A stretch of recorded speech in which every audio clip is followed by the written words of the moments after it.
Alongside Alex and T-Bone on BK. It is a Friday edition of BK and Ferrario. Welcome in today. Alex, we are broadcasting live from the EMB Granite Studios out of the Centene Community Ice Center, and our guy, Bradford Bruns, is back in the studio for us today. We begin with the end of the general manager meetings in Las Vegas. Anything happen? Nope. Tatis Jr., he's headed to St. Louis. He's headed home. A lot of talk, though. A lot of talk among the general managers out in Las Vegas. And as we know in baseball offseason, all that talk leads to zero moves for the next 2 months. More or less. So this comes from Jim Bowden. The trade market for starters could be slow to develop. Teams are guarding their top prospects closely, so pitchers via trade are unlikely to be dealt until after the free agent starters end up finding their new homes. There was also a report earlier today from MLB.com on the trade market talking about might be fewer pitchers and players in general traded than we previously expected. Quote, while big trades rarely happen at GM meetings, the foundation for such deals can often begin as executives have the opportunity to sit face-to-face. A number of the controllable starting pitchers that have been rumored to be on the block, though, the feeling now among executives is that very few of them will actually be dealt this offseason. Quote, as weird as it sounds, teams may be able to get more for those guys next summer than they can right now. This continues from Mark Feinsand of MLB.com. That's not necessarily the case for the Cardinals, though, who may be the most active team on the trade market this offseason. Nolan Arenado and Sonny Gray are each under control through 2027, and both appear to be likely to be moved despite having full no-trade clauses in their contract. Infielder Brendan Donovan, who's arbitration eligible for the next couple of seasons, is also drawing a lot of interest and seems likely to be traded. The Yankees, Dodgers, Royals, and Guardians are among the teams that are believed to be potential landing spots for Donnie. Alex, when I look at the trade market and how it appears to be developing, just kind of reading the tea leaves out there based upon the reporting that exists from the GM meetings this weekend, I think the Cardinals are really well positioned to take advantage of what could be a slow developing market with a lot of teams seemingly unsure of their position right now. Some of that is due, in my opinion, to the looming lockout that exists in 2027. I think a lot of teams are unsure of how to handle that. I think some teams are unsure where they fit in the landscape of Major League Baseball right now. There are some in the National League that are looking at it and saying the Dodgers, the Phillies, the Mets, the Braves, the Padres, all these teams, how are we going to compete with them? And then over in the American League, everybody thinks they're a contender. And so it leaves this gridlock situation where teams don't really want to move on from their top prospects. They also don't want to move on from their top players. So everybody just kind of holds. It's a holding pattern across Major League Baseball. That's the wild, wild west. Meanwhile, the Cardinals are like, we're ready to do business. Anybody ready? Because we're more than happy to go out there and make some moves. So I think they're in a good spot. How are you reading things as we now have wrapped up the general manager meetings out in Las Vegas? Man, it sounds like right now baseball is Chaim Bloom's playground. To where, like what you just said, he's got everything. And the best part about that, if you're Chaim, is, man, this free agent market is going to force teams to look to the trade market, because if you're not going to be in the Tucker sweepstakes, which cool, if you're not the Dodgers or the Yankees, you're not in the Tucker sweepstakes. Apparently the Royals. Yeah, what is that about? I didn't mean to ask you about that before the show. Come on, man. We know where your Royals are headed. They're headed to St. Louis to make a deal. Trading for Brendan Donovan or Lars Nootbaar, let's be real. Are they the new Cardinals where everybody just kind of ties them in? The Cardinals like, wait, we're not really involved. It's Monty Hall. Let's make a deal. That's what the Royals. They had one off-season where they signed Michael Wacha and Seth Lugo, and now people are like, oh, they're ready for business. Checkbooks open. Yes, everybody wants to play in Kansas City with Bobby Witt Jr. But I think what you have with this is, Chaim, is you're not going to get Kyle Tucker. You're not going to go out there and pay the price to go trade for one of these top starters, or you're not going to go out there and overpay for a third baseman. But we've got all these for you. And guess what? We're just asking for one of your prospects, not the top one of them. The part that I find fascinating with Chaim, because this is the perfect opportunity for you to kind of reset your system, is how creative can you get? You know, this doesn't just have to be, well, we're just going to trade Sonny Gray to X team. We're going to trade Arenado to X team. Man, if teams come calling and they want multiple pieces, how much can you package? How much can you put together to bring back an even better return to place? Because we know that they want cost-controlled starting pitching or cost-controlled pitching for your rotation. And if you've got all of these pieces in terms of Brendan Donovan, who's probably the best trade asset that realistically is going to get traded, Sonny Gray, who if this ownership is paying down, you're not going to find a cheaper pitcher that's that good for your rotation. And then Nolan Arenado, who he's not good anymore, but you know what? He's still great defensively. And these are weapons that I think Chaim can look at and say, man, baseball, I have it by its cojones right now. I can make whatever I want done and go out there and find the pieces that I want. Yeah, Chaim's got everything at his disposal. I mean, I think he's got arguably the best trade chip on the block right now in Brendan Donovan from a position player standpoint. And then when you look at Sonny Gray, I mean, you look at this free agent market, I think the thing that helps the Cardinals out here, it's a really good free agent market for starting pitching. And then when someone does find out, okay, we don't have a chair to sit in once the music has stopped, okay, now I can turn to Mackenzie Gore. Well, that's going to cost a lot in prospect capital. I can try for Alcantara, but the Marlins, they're probably going to ask for quite a bit, and he costs a little bit more over the next couple of years. Edward Cabrera, same thing, going to cost a lot. What do the Cardinals want? They might help you out and eat up like $10 million. Even then, it's still not going to be a significant prospect that you have to give up. You'll have to give up something. It's nothing compared to what you'd have to give up for like a Mackenzie Gore, even honestly a Freddie Peralta at that point. And if we're being real, if you're a team that's just trying to win for this year and you don't really know what to expect in 2027 because of the lockout, Sonny Gray, I could make a pretty strong case he's better than Mackenzie Gore right now. Exactly. I don't think long-term he's better than Mackenzie Gore. I would rather build around Mackenzie Gore. But if you're just saying for 2026, who would you rather have, Mackenzie Gore versus Sonny Gray? Who's better for you today? We're not going to play baseball in 27. Yeah, I think it's at least a push at a minimum. And I think there's less uncertainty there with Sonny Gray. So I could see that actually being the better landing spot for a lot of these teams out there, especially if the Cardinals are willing to eat some of the money. Yeah, and like in that case in Mackenzie Gore, like this 1-for-1 comp we're talking about, the Nationals are going to ask for probably 3 of your top 10 prospects and shoot for a guy that's probably, if not in the top 100, a fringe top 100 prospect. And they should. Yeah. Otherwise, they shouldn't deal him. And for the Cardinals, they can't ask for that. If they do, you hang up the phone on them. But Chaim Bloom's smart enough. Even Mo would not have known that he was going to get that for Sonny Gray. Wow. So, sorry. Okay, maybe not. But I think that's why I'm looking at this going, yeah, this is the spot for where the Cardinals would want to be in. The free agent market sets up for them from the starting standpoint, where they've got Sonny Gray that they can move. And then you've also got Brendan Donovan, who is, I would say, arguably the best chip that is on the market. And Chaim can continue to do kind of this shuffling of chairs. Then it's up to what Alex said. How creative does he want to get this offseason? So Jim Bowden, in his piece today on The Athletic, everybody wrote their takeaways from the general managers meeting piece this morning, all the big insiders. Jim Bowden, former Major League Baseball general manager, said, some other big names are being dangled on the trade market right now. The Red Sox continue to listen to offers for outfielder Jarren Duran, who I love, but let's be real, he's not going to be a Cardinal, and will move on from him for the right corner infielder or starting pitcher. The Guardians are open to moving outfielder Stephen Kwan. I feel like we've been talking about this for 2 years now, and are looking for better power options in center field. Intending to add controllable young starting pitching, the Cardinals hope to trade veterans Wilson Contreras, Sonny Gray, and Nolan Arenado this winter, though they'll need to convince each of them to waive their no-trade clauses.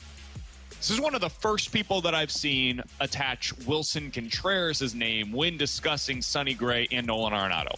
I feel like the overwhelming opinion among all insiders across Major League Baseball right now, the Cardinals will trade Sonny and Nolan this offseason, and they will do what is necessary in order to make that happen. The Athletic had the piece yesterday. I think it was Ken Rosenthal who said the Cardinals ownership is now willing to include the money that is necessary. Wilson Contreras' name being attached to this, T-Bone, you were the first one that I think kind of mentioned it yesterday when we saw somewhere, I think it was Ken Rosenthal, said, hey, the Cardinals are hoping to hold on to Alec Burleson and Ivan Herrera. Those are the two guys that they're not really listening on, or don't appear to be listening on this offseason. If your stance is that on Burleson, it does kind of feel like the move would be to trade Wilson Contreras this offseason, because then you can have Burley potentially at first going into next year. And then if the catching situation fails with Ivan Herrera, that experiment fails, you can move Herrera to first, put Burleson back in the outfield if necessary the following season. So Wilson Contreras, while I would like to see him here in 2026, I could see that scenario where it makes more sense to move on from him. It also adds a lot of money to your coffers where you could then reallocate the funds for Contreras toward your rotation. That's the scenario where I think it would make sense for you to get into a bidding war for a guy like Dylan Cease, where you move on from Contreras, you then put that money toward one of the starting pitchers that's available on the market. Because at that point, if you've moved on from Contreras, Gray, Arenado, and let's say you, I don't know, $10 million on Gray, so that's $25 million that's off the books. Contreras is 18, and then whatever you have to get off of Arenado. But at minimum, you're talking about what, almost $40 million that have come off of your books. And Contreras, though he was one that was more open to staying, he didn't necessarily rule out a trade. He said, hey, if the right situation emerges. Well, okay, he probably is talking about a contender there. And if the Mets lose out on Pete Alonso, or the Mariners can't re-sign Josh Taylor and don't end up with Pete Alonso. Boston, who apparently is open to adding a first baseman this offseason as well. 100%. Like, you're talking about scenarios where I could see where Wilson would say, okay, yeah, I'm willing to go there on a true contender. And if you're the Cardinals, you make it happen. And that report that said, hey, Herrera and Burleson are guys that the Cardinals don't want to move on from. I think they are the two guys that stood out to the Cardinals from the year of runway and put themselves in the core. Yeah, I think they are a part of the core. And what the Cardinals don't want to do is they don't want to trade from their core, because those guys have control still. What they are trying to do is they're trying to supplement that core. So I think that moving Contreras makes sense. You can put Burley at first. As you said, if Herrera fails and you need to put him at first base, you can bump Burleson back to the outfield. I still think there's a possibility we see Contreras get dealt. If the market is this lucrative to where everybody wants something and they don't want to pay it at the free agency, then you have to trade him. I know you don't want to because his bat plays and you're trying to be competitive. It'd be dumb to hold on to him because, one, you get the money off the books, and you don't know what it's going to look like in a couple of years, because I think he's got, 2 years left on his contract?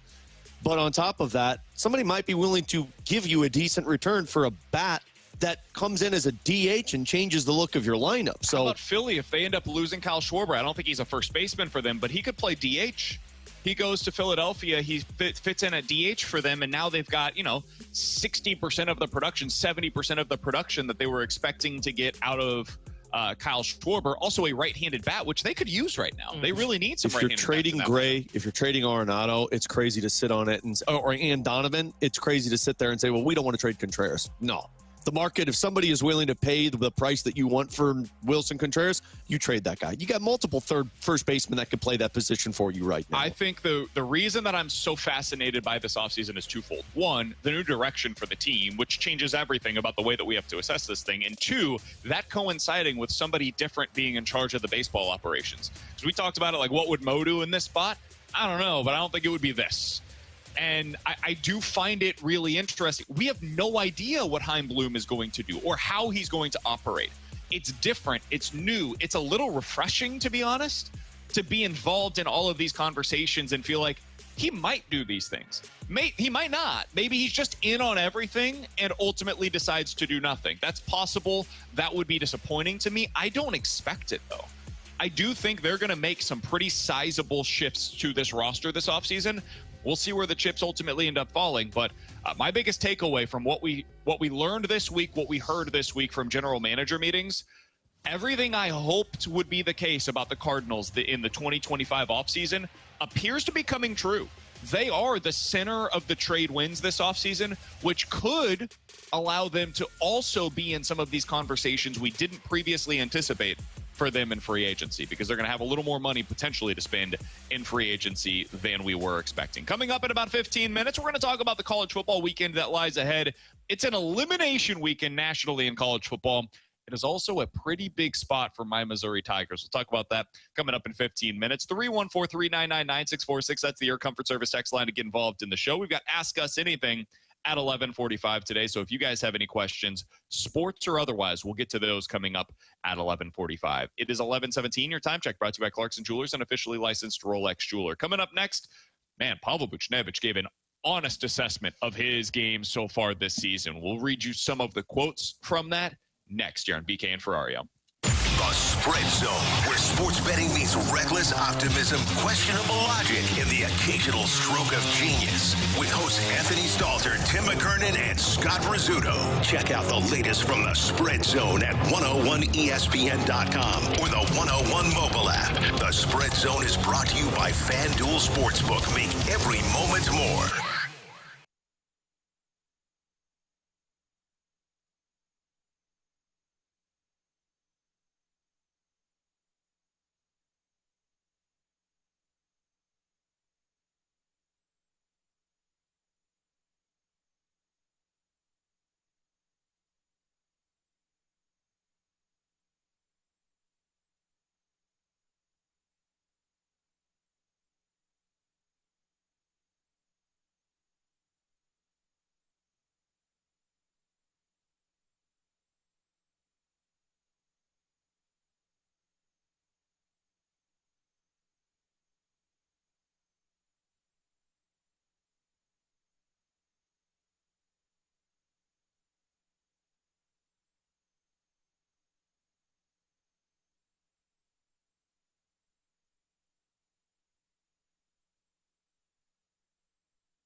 Open up your 101 mobile app and use the code PBR for your chance to win a 4-pack of passes to the Professional Bull Riders Pendleton Whiskey Velocity Tour. Bringing the heat to Enterprise Center December 6th and 7th. The toughest sport on dirt is bringing the top bull riders back to St. Louis for an adrenaline-charged spectacle. Enter to win that 4-pack of passes for PBR now at 101ESPN.com or on your 101 mobile app. Broadcasting live from the Centene Community Ice Center inside the E&B Granite Studios. This is BK and Ferrario on 101 ESPN. Presented by Bud Light and Skimmers Original Vodka Iced Tea on 101 ESPN.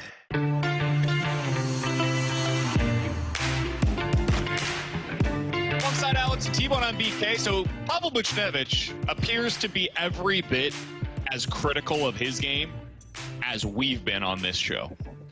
This is coming from an article by Matthew DeFranks in the St. Louis Post-Dispatch earlier today. Pavel Buchnevich on his game this year, quote, bleep game. Nothing to bleep and see positive. What's the bleeps? Except for the last couple of games. Only positive I see PK and sometimes the D zone. He then continued. When asked about... Hold on, I like how he said sometimes the D zone. He even knows the D side. How he leans on his defensive game when he's not producing offensively. He said, quote, I'm not leaning. I would like to bleeping score, but I guess I need to ride this streak right now. Maybe shoot to score. I don't know. But at least the last couple of games, I got a couple of chances. Before, I didn't really have any chances, and that's a problem. As soon as you get a chance, something will come and go in the net. He continued from there, but it was kind of along those same lines. Alex, it's been rough for Pavel Buchnevich. He's gone, I think it's 7 consecutive games without a goal. His longest goal streak, goal drought rather, since arriving in St. Louis. Are you seeing any signs? Is there any reason to believe that this is going to turn for Buchnevich soon? Am I seeing signs that it's going to turn? No, because the dude has like the worst puck luck right now. I mean, that game against Calgary, it would have been a power play goal, but still he would have broken. I think it's an 8-game goalless drought that he's in right now.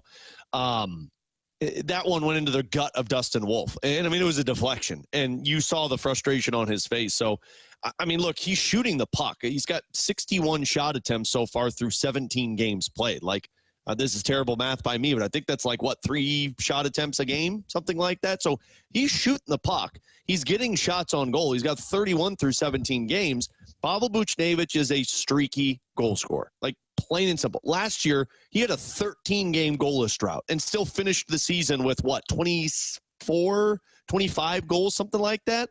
Back when he scored 30 goals, that the first year in St. Louis, where we all were like, holy hell, look at what Armstrong just acquired.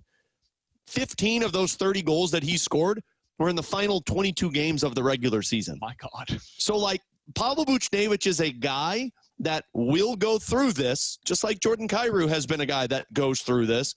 But on the other side, when one goes in, then about 7 or 8 go in for Pavel Buchnevich. Plus, he's playing with one of the better centermen in the game, in Robert Thomas. So, yes, am I seeing signs of this turning? I'm seeing opportunities. The problem is I'm also seeing Pavel Buchnevich really pissed off.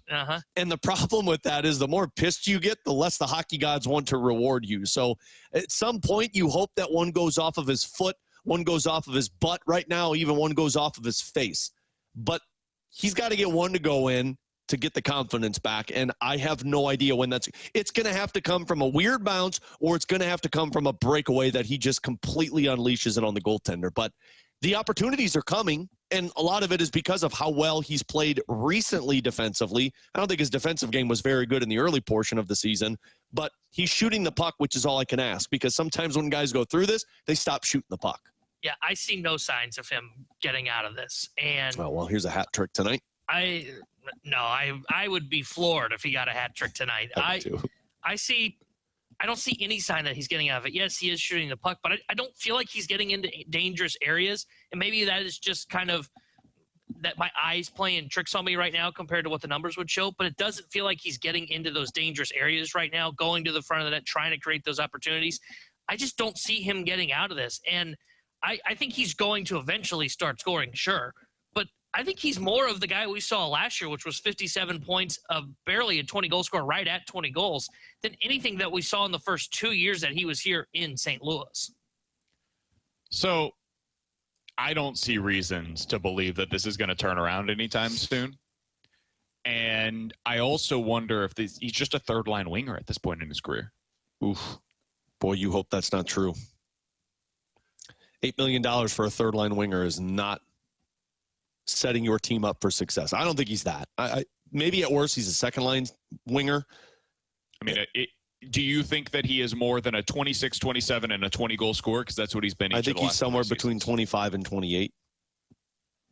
Yeah. With really good defensive play when he's on his game. Because even though he's played poorly early on, when he's on his game, he's a very good defensive player. BK still says he's the best penalty killer in Blues franchise history. So you still holding to that? Are you still holding on to that, buddy? He hasn't had any short-handed goals lately, so I don't know if you want to hold on to that. I'm not. Yeah, I didn't think so. But regardless, when he's at his game, I think he's 25 to 28 goals. I think he's 60 to 70 points, and I think he's a really good defensive player. That's a second-line winger. That's not a number one winger, though. I agree. I agree, like, when he's at his game, he can be that. He's also 30 now. Exactly. I don't know that he can be that anymore. And he dealt with a bunch of injuries the first 2 years, really that second year that he was here where he only played 63 games. When he was in his prime, yeah, I think he could have been that guy. I think he could have been that we're talking about. And that's what the Blues fell for. I think 30 is still a prime for a player. I don't think 30 is out of your prime. I would think so too, but he's dealt with some injuries in his career. That's where it makes me wonder if that has taken a toll on him. I agree with PK. I think right now he is more of a third-line winger for the Blues, and I would project that moving forward. I do not know that this is going to get better. So here's the thing that I find really interesting. You look back at Pavel Buchnevich. This is since 2020, so the COVID season with the New York Rangers. Here's what he's done even strength goal-wise since the 2020 season. 16 goals, 20 goals, 18, 17, 18. Every year, he's been somewhere between 16 and 20 goals at even strength. And that 16-goal season was in a 54-game schedule because that was the COVID year.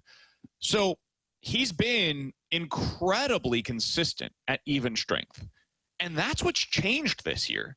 This year, he has 0 even strength goals on the season. That's weird, man. I can't explain that part of it. Last year, what changed for him was the lack of power play production. His 5-on-5 production was basically the exact same as it has been his entire NHL career since becoming the player that we know him to be. On the power play, though, in 2021 through 2023, each of the past 3 seasons, 8 power play goals per year. Last year, 2.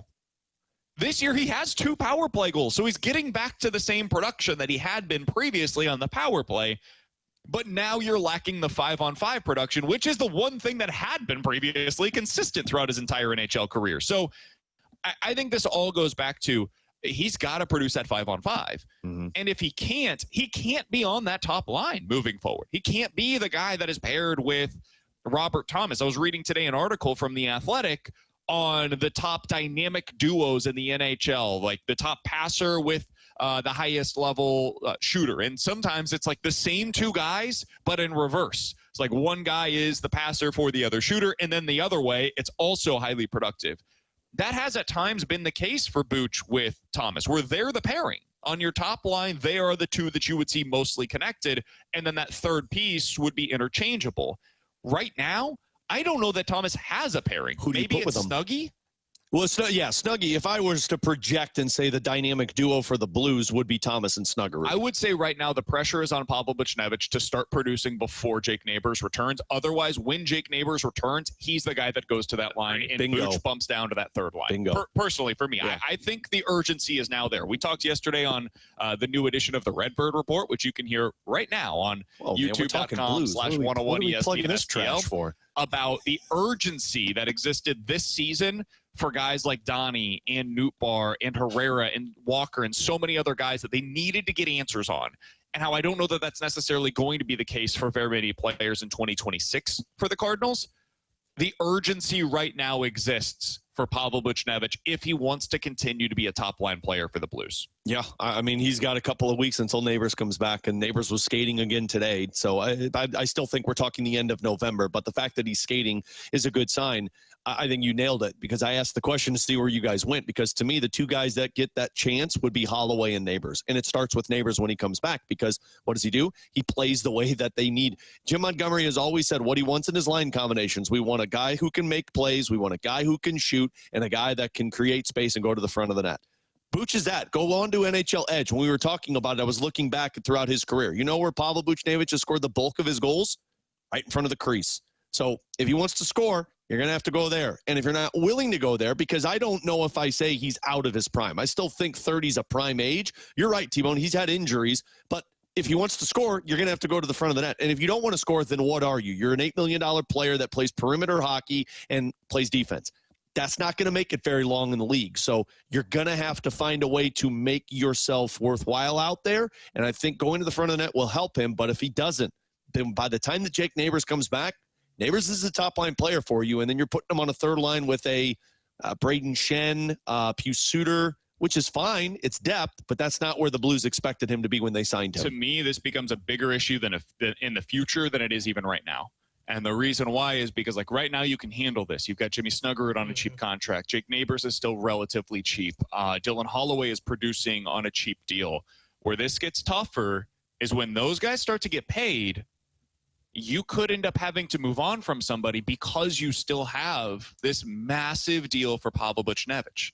And if he's not going to produce, now you're having to move on from other younger players that are maybe better than him because of what you paid for Pavel Buchnevich. So right now, not a huge deal. You can make up for his lack of production with the production that you're getting elsewhere. For the future, that's where it becomes more and more of a concern as the years continue to go along. Alongside Alex and T-Bone, I'm BK. Blues back in action tonight against the Philadelphia Flyers, a team that's actually been pretty good this year. Yeah, Rick Tocchet's got him on track. When it comes to goal suppression, they've been excellent this season. Alex was talking about this earlier today on the show, Alex. They're one of the best teams in the league. They've allowed the second fewest goals in the National Hockey League at 41 of them. Now, they're not scoring a lot, but in typical Rick Tocchet fashion, they're a stingy defensive team that plays a little nasty. So I think in the last 5 games, they've allowed fewer than 3 goals in 4 of them. So wouldn't expect it to be a big offensive night for Pavel Buchnevich tonight. I'm not seeing a hat trick. No, I looked at it. Well, maybe you don't expect it. It happens, you know. But I also looked at it when the Blues have played Tocchet Vancouver Canucks team.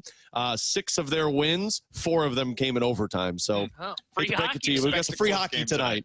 I'll be there in attendance. Oh, little man's not making it that day. Oh, yeah, he's not coming to overtime. It'll be a fun one. Blues versus the Flyers tonight starting at 7 o'clock. Alex has pregame coverage for you tonight starting at 6 right here in your home of the Blues, 101 ESPN. In about 15 minutes, we'll get into Ask Us Anything. If you guys have any questions, sports or otherwise, get them in on the Air Comfort Service text line at 314-399-9646. But next, can Mizzou keep its season on the rails tomorrow? Might be a tougher task than we're expecting. We'll talk about that next year on 101 ESPN. 101 ESPN listeners, please support the Countdown to Thanksgiving campaign to benefit Operation Food Search. Hosted by Lee's Famous Recipe Chicken, Hot Shot Sports Bar and Grill, Coca-Cola, and 101 ESPN. Drop off a non-perishable food donation at any area Lee's or Hot Shots location now through November 21st. And every donation earns a free Coca-Cola beverage. All food collected will go to Operation Food Search to help local families in need this holiday season. And each donor can enter to win a prize package that includes gift cards to Lee's, Hot Shots, and hockey tickets. Help make the holidays brighter for local families in need. Get all the details to the Countdown to Thanksgiving to benefit Operation Food Search now at 101ESPN.com.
this is Jimmy Snuggerud, and today is Blues Game Day on 101 ESPN.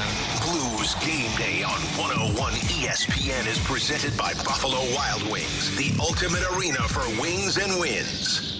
101 ESPN Sports Center. Blues try to fend off Philly. Good morning. I'm Bradford Bruns with your Sports Center update driven by Johnny Londoff Chevrolet and Johnny Londoff Autoplex. Coming off a 3-2 victory over Calgary, St. Louis continues its 4-game homestand tonight versus the Flyers. Puck drop happening on 101 ESPN at 7 o'clock. STL currently occupies 7th place in those central standings. NFL AFC East leading New England races past division rival New York 27-14. Sunday, our triple header featuring Packers, Giants, Chiefs, Broncos, plus Lions, Eagles. Tomorrow's college slate has Mizzou hosting Mississippi State, while Illinois battles Maryland. This Sports Center update was driven by Johnny Londoff Chevrolet and Johnny Londoff Autoplex. See them at londoff.com. Chevy, together we drive. Are you kidding me? This is BK and Ferrario on 101 ESPN. Broadcasting live from the E&B Granite Studios at the Centene Community Ice Center. Presented by Bud Light and Skimmers Original Vodka Iced Tea on 101 ESPN.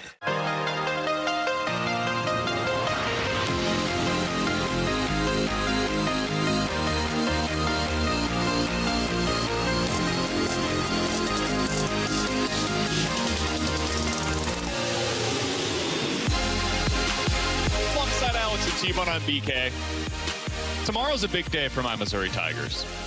Is that when Drink's going to announce he's headed to greener pastures? Hope not. Sorry, man. I think that would be unfortunate if that ends up being the case. No, Missouri plays against Mississippi State tomorrow, Alex. In no way, shape, or form did I anticipate this being a big game. I thought this would be one of those that you could just write in the win column and you say, all right, ready to go to next week when Missouri has a more significant challenge on its schedule. How dare you? Going on the road at Oklahoma. That was supposed to be the key game of the season. And yet here we are. And I think this is a game that will ultimately determine how the rest of the season goes. If you lose this game, it is entirely possible Missouri finishes the season 6-6 and does not win another game this year. I know that would include a loss at Arkansas. Arkansas's offense is amazing. It's a legit top 10 offense in the country. Mizzou's defense, I have all the respect for in the world. Eventually, there's only so much you can do. You can only hold that dam so long before it breaks. And if you don't beat Mississippi State, I can't in good faith say they will absolutely beat Arkansas. I could also see a scenario, and I don't say this to diminish any of the players, but I could see a scenario where you see guys start to check out a little bit, and they're thinking about their own futures more than they're thinking about, hey, we could go, 7-5 this year.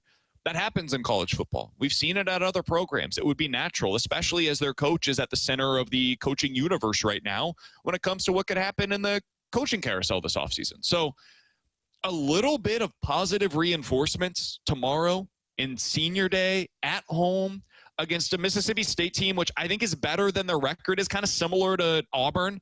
Like they're starting to build a little something there at Mississippi State. They beat Arizona State earlier this season. They took both Tennessee and Texas to overtime this year as well. They played a really close game against Florida on the road, and Florida also not a great team, don't get me wrong, but they're all right. They also were able to, take a really close game against Texas too. So Mississippi State is not a pushover, man. How are you feeling going into this one tomorrow? Not great, Bob. If it was anybody other than Matt Zollers, I'd say a little bit better. But, I mean, as much as I believe in their defense, and I think their defense should have some success against Mississippi State, doesn't seem like they're a juggernaut, but still talented. I just don't trust their quarterback after watching Zollers last week. And I understand they went up against a freaking tank in terms of Texas A&M, but Zollers just panicky.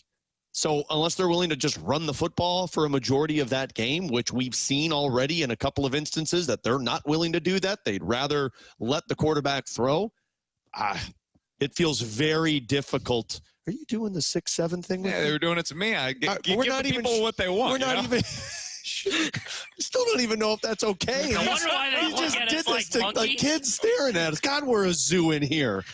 Regardless, Matt Zollers does not give me the warm and fuzzies about this football game. It's senior day, so I would say there's a little bit of extra juice on the Missouri Tigers side. But, man, for how the season has gone in these last couple, and especially with Zollers under pressure, I know this sounds weird, but I feel like you have to score 21 plus to win this football game. Okay, so you're not winning. And that's I don't know that they can do it. Even though Mississippi State is not as good defensively as what Texas A&M is.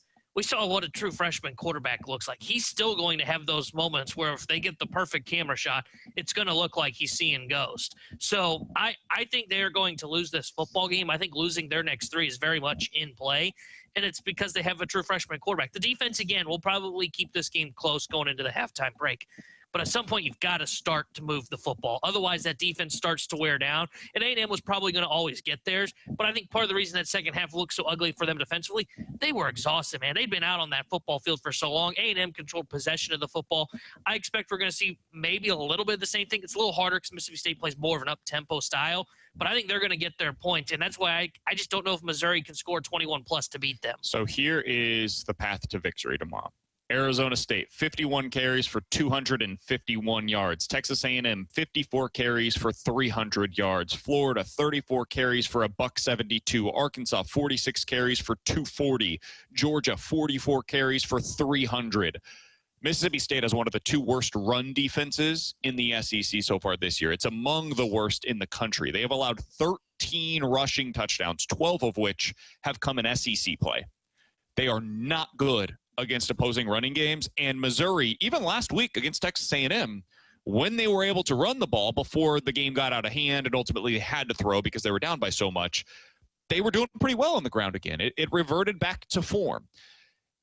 That has to be the game plan tomorrow. I know there's been a lot of criticism of both Eli Drinkwitz and Kirby Moore on what they have done on the ground recently and their over-reliance on the passing game, especially with a true freshman quarterback.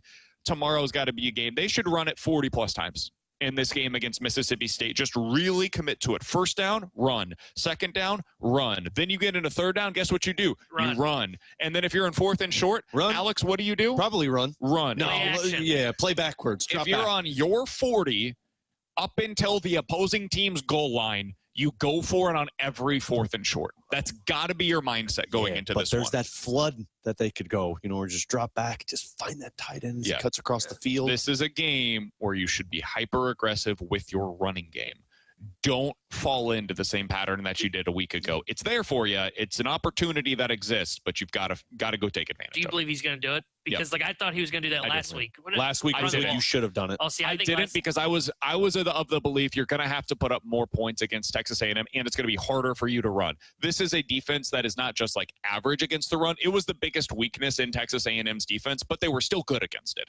It was just like they were fifth against the run and number one in the SEC against the pass. This is a defense that is horrible against the run. So, yeah, I do believe that they'll stick with it. For your sake, I hope that is true because there will be serious questions to be had. We've kind of pushed back at times about the play calling from Drinkwitz and Kirby Moore of what they've done with the offense, the A&M game, the Alabama game.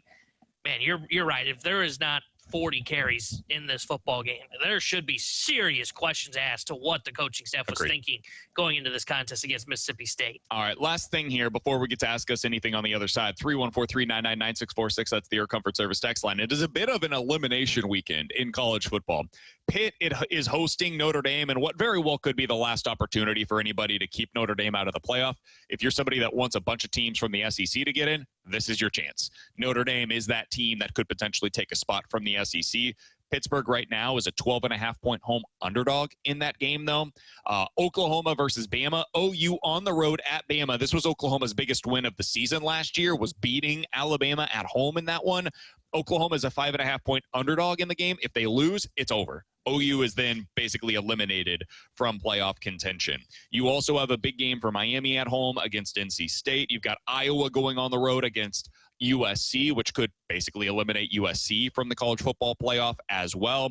And then later on in that evening, it's Texas versus Georgia, a game which could eliminate Texas from playoff contention as well. A lot of games that are like 50-50 propositions. And if the underdog were to lose, it's game over for them in the playoffs. So we know the college football playoffs then, essentially, with the exception of what, maybe one spot potentially after this weekend? Yeah. Because if Texas and Oklahoma are out, then we're done with this SEC conversation. I know Vanderbilt's probably still looming, but it's Vanderbilt versus the Big 12, a second Big 12. Big 12 / ACC. and that's the one that we said Big 12 is going to come down to the championship game, to where Potentially. that's basically putting two teams in. So, cool.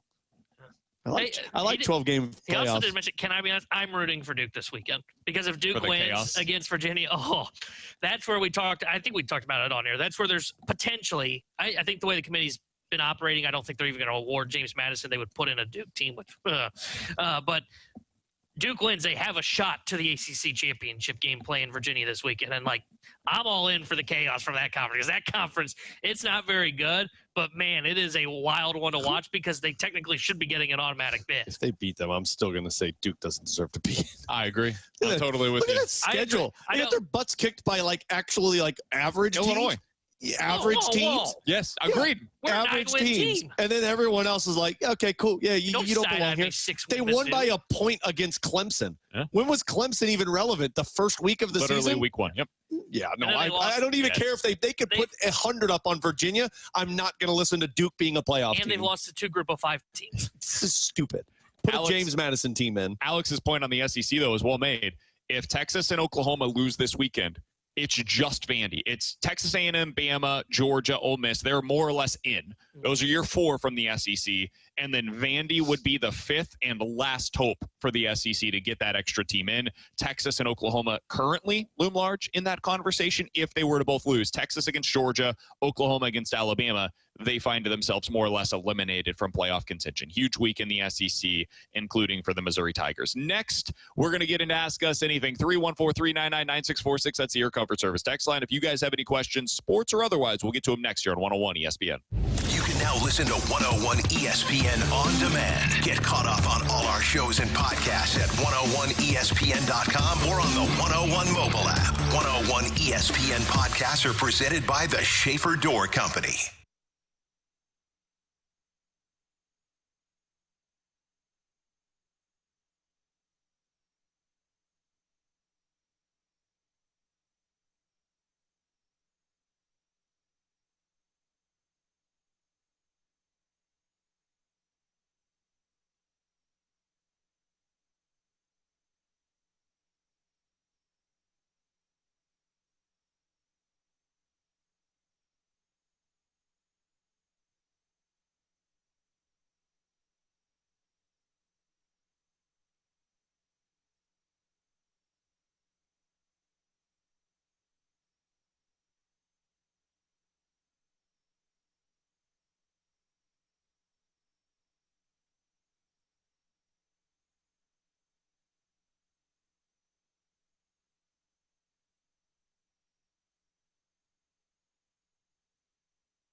It's where every pitch matters and every cheer feels like home. Season tickets put you right at the heart of it all. And now there's a new way to be all in. Introducing 20-game season ticket plans. Get all the season ticket benefits with more flexibility than ever.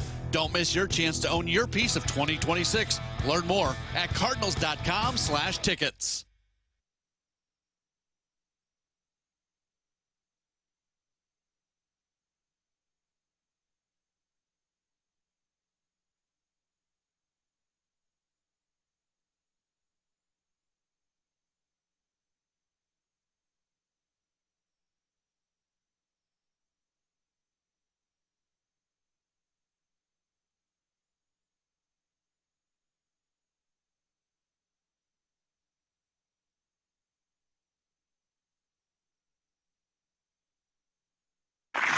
Live from the Centene Community Ice Center inside the EMB Granite Studios, you're tuned into BK and Ferrario on 101 ESPN. Presented by Bud Light and Skimmer's Original Vodka Iced Tea on 101 ESPN. You've got questions, we may have the answers. Maybe. It's BK and Ferrario's Questions and Answers on 101 ESPN.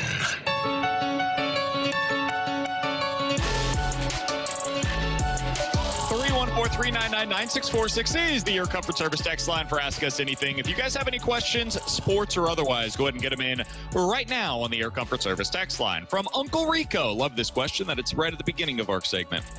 Guys, if Eli Drinkwitz were to leave Mizzou for one of the other openings, who would be your top three candidates to take the reins at Mizzou next season? Barry Odom. You're the worst. Gary Pinkel, please come out of retirement. This is the part for me that I'm not as in tune with as like some college football coaches. Like my initial thought is you go to the big names. I don't know if Mizzou has a chance at the big names. They don't, no. So when you're saying big names, you're talking about like Kiffin. James Franklin. Franklin might be of interest for Mizzou. Like that would probably be the number one target that if I'm Mizzou to where I don't feel like I'm taking a step back. But there's probably younger and up and coming minds in college football. Like I know you've talked a lot about Summerall at Tulane. That would probably be one that would get people excited. Yeah, Summerall at Tulane. South Florida's coach is a hot candidate out there right now. He's somebody that I would have interest in. Memphis, that's the job that Missouri's athletic director came from previously. So I would imagine he has a pretty good relationship with their current head football coach. That is somebody that I would have interest in as well. He's done a good job since arriving there. He's also always just had a really good offense that he's developed, and I think that's important in the modern game. So those would be a few places that you go. That's the level that you're looking at. Like you go to the American Conference to get your coaches if you're a program like Mizzou. The other thing you can do is go to a sitting coordinator. I mean, that's what like Duke, when they hired Mike Elko, he was a coordinator at Texas A&M, and he got the job at Duke, was incredibly successful there, and then took the job back at Texas A&M. You could go take Texas A&M's offense coordinator, Colin Klein, previously a quarterback at Kansas State, got the job there as an offensive coordinator, so he knows the Midwest well, and now this season he's taken the job at Texas A&M, has done a really good job with them, has helped to develop their quarterback. I don't know if he's going to be a good head coach or not, but that's the risk that you take in getting into the head coaching waters. There's no guarantee that it ends up going well for you. It is more likely to go poorly than well. But those are the kinds of candidates that you're probably looking at. Pat Fitzgerald, did I mention him? That would be a good one. Former Northwestern coach. I could see maybe him being an interesting candidate at a place like Mizzou as well. Yeah, I haven't really heard his name floated around a ton of jobs, but I'm starting to see it rumored a little more about Penn State. That would make some sense. I think that'd be a good hire for Penn State because he was able to build up Northwestern, which no one's able to do. And he was able to get through the Big Ten title game at least once, maybe twice. So he would make sense. Franklin's the guy you first called to me. You got to call him and have him tell you no. And then I agree with Big K. You start going through that American Conference. You call them. North Texas coach we didn't mention. You maybe offer him the job. James Madison, who's been able to build up in the Sun Belt, I think it is. Those are the guys you're looking at. All right, from the 314, hey guys, other than being sports junkies, what other hobbies do you have outside of the sports landscape? I'm big into cooking these days. I sent you guys pictures of my chicken fingers that I made last night. Good. Those look good. I have never seen like good? people understand how difficult it is to feed toddlers. I have never seen a 4 and a 3-year-old demolish these chicken tenders the way that I made them last night. So I'm big into that these days. Man, that's probably it for me. Like cooking and trying to like build things. I'm trying to start getting into like fixing things around the house, but also building things. Like I built my wife a picnic table this past year. So like now I'm starting to like try and venture into that a little bit more. Yeah, I'd say the only one for me would be video games. I enjoy playing video games, sports games, or like first-person shooters. Like those would be more of my hobbies. He's a cotter. And not really a cotter. You're not a cotter? Guy. No, they've disappointed here of late. So, but that would be really the only other thing for me that I would say. I am very into running. You guys know that. I don't have to get into it, but I've run one marathon. Probably will never do that again. A lot of half marathons, though. So that's the number one thing. Beyond that, I am really into beer, like the craft beer scene, very into, and then just travel in general. I don't know if you would consider that to be a hobby, but that's something. I don't have the money to do that. I'd love to do that. I don't have the money to do that. Most of our money is spent on food. Oh, food as well. I'm a foodie, so to speak. So like Michelin star type of restaurants. We went to a few when we went to Mexico City a couple of years ago. That kind of stuff is of interest to me. From the 618, guys, what do you think about Donovan straight up for Royals starter Chris Bubich? I'm going to try to not have tone here, T-Bone. Good luck. It would be one of the worst trades that I've ever seen in the history of Major League Baseball. It would be so incredibly stupid to make a move like that. How'd I do? You can't say it's a stupid idea and say I'm going to try not to have tone here. It's so dumb. He's on a 1-year deal. There it is. I don't think he had tone in the first answer. Yeah. Now I think he got Now there. he got there. You are so dumb. Chris You are so Bubich dumb. has basically had one good season in his Major League career. It was last year. He was really good. How old is he? He's like 29. He's like and he's on a Donovan's age. 1-year contract. So I'm going to trade a 29-year-old who's actually an impact player for a 29-year-old pitcher who's here for a year? It makes zero sense. Yeah, I'm going to try and not use tone. This is a stupid idea. There is a starter on the Royals that makes sense for the Cardinals. His name is Noah Cameron. Now, if you don't think he's good enough for the Cardinals, we can have that conversation if you want to aim higher in return for Brendan Donovan. I think that's a reasonable opinion to have. But this idea that you're going to trade for a 1-year stopgap in your rotation and that's going to be the return for Donnie is crazy to me. Yeah, I think he handled that pretty well there. Because with tone. Originally, when I saw the report today on The Athletic that he was available, I was like, oh, all-star? Wow, had good stuff. I was like, boy, I can see why the Cardinals want him. Then I said, oh, free agent at the end of the year? Yeah, no, I'm good. 314-399-9646 is the Air Comfort Service text line from the 314. BK, do you still taste the sandwich from yesterday? I'm better today, but yesterday was rough, man. There's no doubt about that. My dad watched that one, and he said he wanted to vomit. That second bite, the one that I missed it, the one that T-Bone said, the second bite where you had onion like hanging out like a dead fish. Oh, God. I don't know if that one or the first bite. There was like a small crunch I heard when he took a bite. Oh. Mine was the loogie he had at the first one. That one was 314. BK, what is your favorite craft brewery in St. Louis minus Side Project? I think Side Project is the best brewery in St. Louis. If I'm going to say my favorite brewery, I've always mentioned Heavy Riff. It's one of my first favorites here in St. Louis. I really enjoy going to that one out in Dogtown. Also, I think Modern Brewery is doing amazing stuff right now, and that's right off of the 6440 next to Slough. So I really like that one as well. They also have an excellent food program going on, and I know it's weird to get cocktails while you're at a brewery. Their cocktails are amazing. So that would be another one that I would say. Modern Brewery is doing really, really good stuff right about now. 314-399-9646 is the Air Comfort Service text line. Last thing here, Alex from the 636.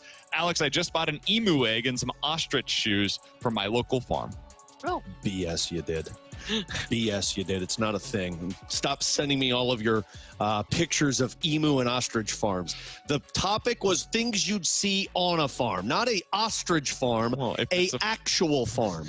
Go to an actual farm and see how many farmers have emus walking around. Grant's farm because they have ostrich. Not a farm. It's a farm. Not It's a farm. Grant's farm. When I think of a farm, I think of a farmer who's got a barn and who has crops that he's growing, not a farm that people pay to go to and see animals. If you go to Grant's farm this weekend, please take a picture of the ostrich and tag Ferrario on Twitter at Ferrario101 ESPN. People are sending me these like rescue area. Yeah, that's a rescue area that they're having emu and ostrich. A freaking farm is a place that has pigs, horses, cows, chickens, ducks. From the 636, BK, what was your son's favorite brewery? Any of them, because he goes to all of them. We go to Good News in St. Charles on a decent amount of Fridays. He really likes going out over there. And then Four Hands out in Chesterfield, they've got that huge outdoor space and the old strip mall center. So that's another one that he enjoys going to. But it's not about the beer. He cares about the area to run. And then we actually went out to Cottleville a couple of weeks ago, Alex. Went to Frankie Martin's out there. Oh, yeah. Frankie Martin's Garden. It's not a brewery, so to speak, but they have so much open space. So that's another one. If you got kids, you want to go and hang out somewhere, grab a beer or whatever, that's a good area to go as well. They've got the food trucks out there. All right, coming up in 15 minutes, we'll get to our football pick'em for the week. T-Bone came in and said, I hit all of the picks this week. So we'll get into that coming up in 15 minutes. Mike McKenna, former NHL goalie, joins us in studio next year on 101 ESPN. 101 ESPN's Blues Fan of the Week. Congratulations to Rick Cacone from O'Fallon, Missouri. He was named our 101 ESPN Blues Fan of the Week. Submit your pick now to be the next 101 ESPN Blues Fan of the Week and take home a pair of tickets to an upcoming Blues game. Our Blues Fan of the Week is presented by CarStar, your auto body repair experts. Locally owned with nationwide warranty. See us at carstar.com. All right, St. Louis, BetMGM is coming soon to Missouri. We're just 3 days away now on November 17th for pre-registration in Missouri, and sports fans can get up to $1,500 paid back in bonus bets if your first bet loses, plus an additional $100 in bonus bets if you deposit before December 1st. Enjoy a betting app that was designed for game day with features like live bets, same-game parlays, BetMGM rewards points, and surprise boosts dropping in your account all throughout the season. It's everything a sports fan could want in one app. Pre-registration just 3 days away, coming up on Monday on November 17th in Missouri. BetMGM, make it legendary. Gambling problem? Call 1-800-GAMBLER. See BetMGM.com for terms. 21 plus only, Missouri only. New customer offer subject to eligibility requirements and minimum deposit of $10. Bonus bets are non-withdrawable and expire in 7 days. Please gamble responsibly. Pending BetMGM's licensure as a mobile sports wagering operator with the Missouri Gaming Commission. Register for a Missouri online sports wagering account starting November 17th. BetMGM's issuance of a welcome offer is conditional on full licensure.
WXOS HD1 East St. Louis 101 ESPN is driven by Brown and Crouppen Law Firm.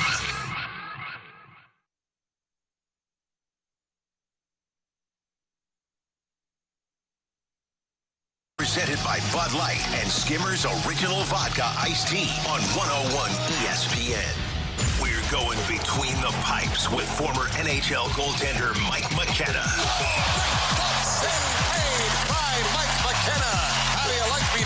Between the Pipes is refreshed by Macadoodle Spirits, fine wine, beer, and cigars. Now open in Darden Prairie.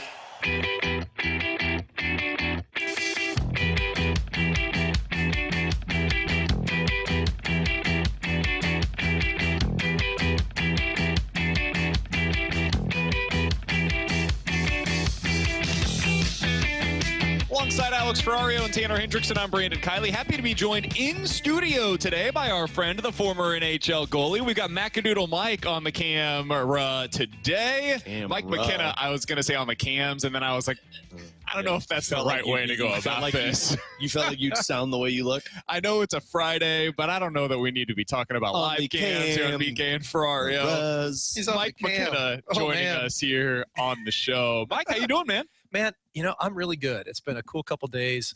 Macadoodles, dude, we just got a new barrel pick, and I brought that along today. But it smells like cornbread. And it is. This is a Penelope Project X barrel pick, and it's our own pick for Macadoodles, and it's toffee and nut bread and all kinds of stuff. It's 109 proof. So enjoy, fellas. But we were just talking before we went on, though. It feels weird that there was only 2 games. Oh, I know, in the right? past week since we last talked. Well, and that's why it's like you have condensed schedule, opened up schedule, and then the month of December is, I think there's like 4 games every single week. Mm-hmm. So it's kind of nice to get this breath because the next month is going to be dominating. Well, and I think it's helped the Blues, in the last really week, 2 weeks. I mean, let's just say 2 weeks. Like, we've seen better hockey. Yeah. I'm not sure it's been at the consistency that anybody wants, but that's sports. Mm-hmm. But they've found ways to win games, and they've also gotten some really good goaltending performances. Is that because of the practices they've been able to have, Mike? I truly believe that. I mean, I remember sitting in here a couple weeks ago and just going, man, like, we were talking about Hofer. Mm-hmm. He just needs a couple good days, man. You can just sense it. Like, it's time to just recenter, take a breath. And he goes out and kicking pucks, shutouts, like, just looked great, And so refresh there.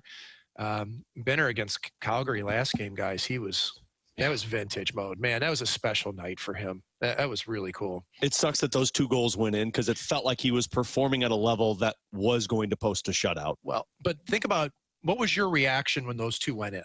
A freaking bullet of a shot from Coronado and just a seeing puck that found the back of the net on Rasmus Andersson. But those 2 goals going that quickly at the end of the second, you're going, oh yeah, oh boy. They're done. Oh no. Mm-hmm. And that's the difference for me, was just how, you could tell Bonnie really wanted to rely on that fourth line.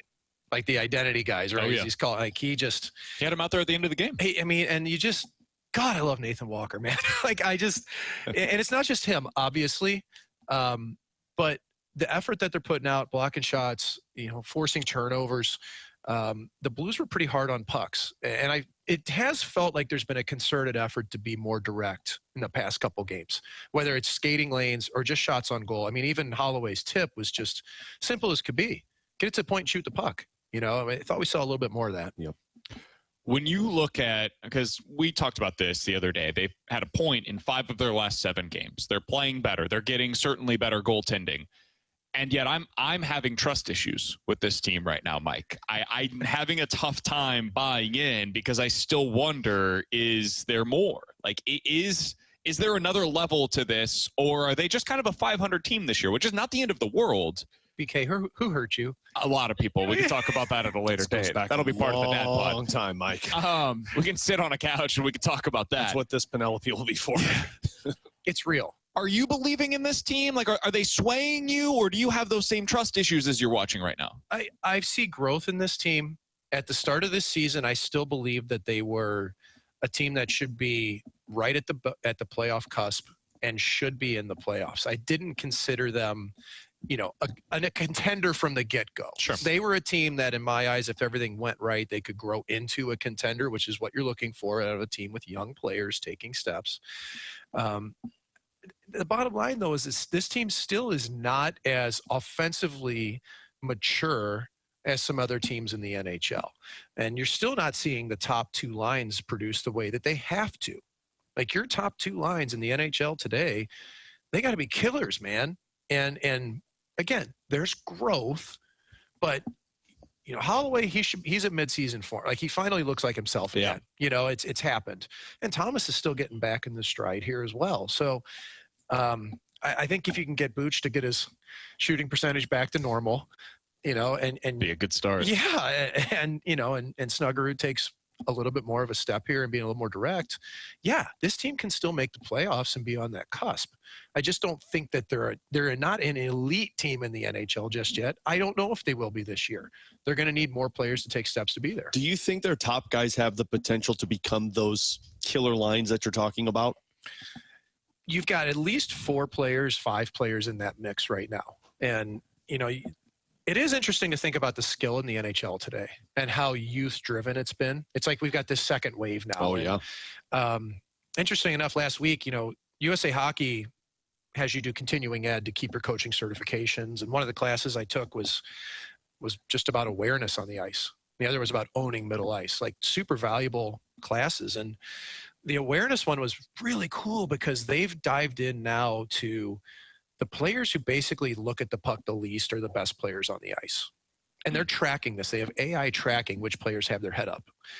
And to me, these young players, as much as we call them young and dumb, they're starting to not be, because now even the younger group, like the 20s to 25s and not the 25s to 30s, the 20s to 25s have had this type of tracking and this type of video work since it's really like interesting. 12. So I think that awareness should really start to play. And kind of where I'm getting at, though, is that the older crew here is like Buchnevich and them, they got to keep up with it. Like they've got to now take their game and up it, and the awareness, the skating, and match that, because these kids are playing with such pace and such vision that it's really opened up the ice. I thought it was interesting, and our YouTube chat is talking about this right now.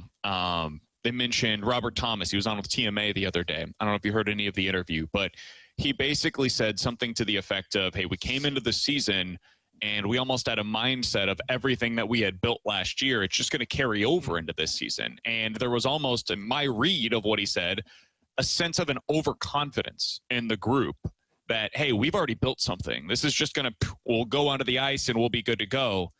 Is that something that you've experienced in the past? And how did you see that manifesting in this group? A little bit of complacency, really. I mean, that's kind of the word to me, is that, yeah, we were on our heels a little too much. I've seen it before. And again, everyone that listens probably knows my career path, you know, being a call-up guy. But for me, it was interesting because I'd get called up and you get to read the room right away. And I could read it immediately, whether it was good or bad or what teams were feeling, because I hadn't been in that room. Mm-hmm. And I can remember one conversation I had when I got to the Devils, and I got called up to them, and it was like November-ish, and they were like struggling. And I could feel it, but the players were still kind of like almost naive to it, it felt like. Like they were, oh, we're fine, you know, but they're joking. And I'm like, no, man, the details, the habits, like not everybody's on the same page.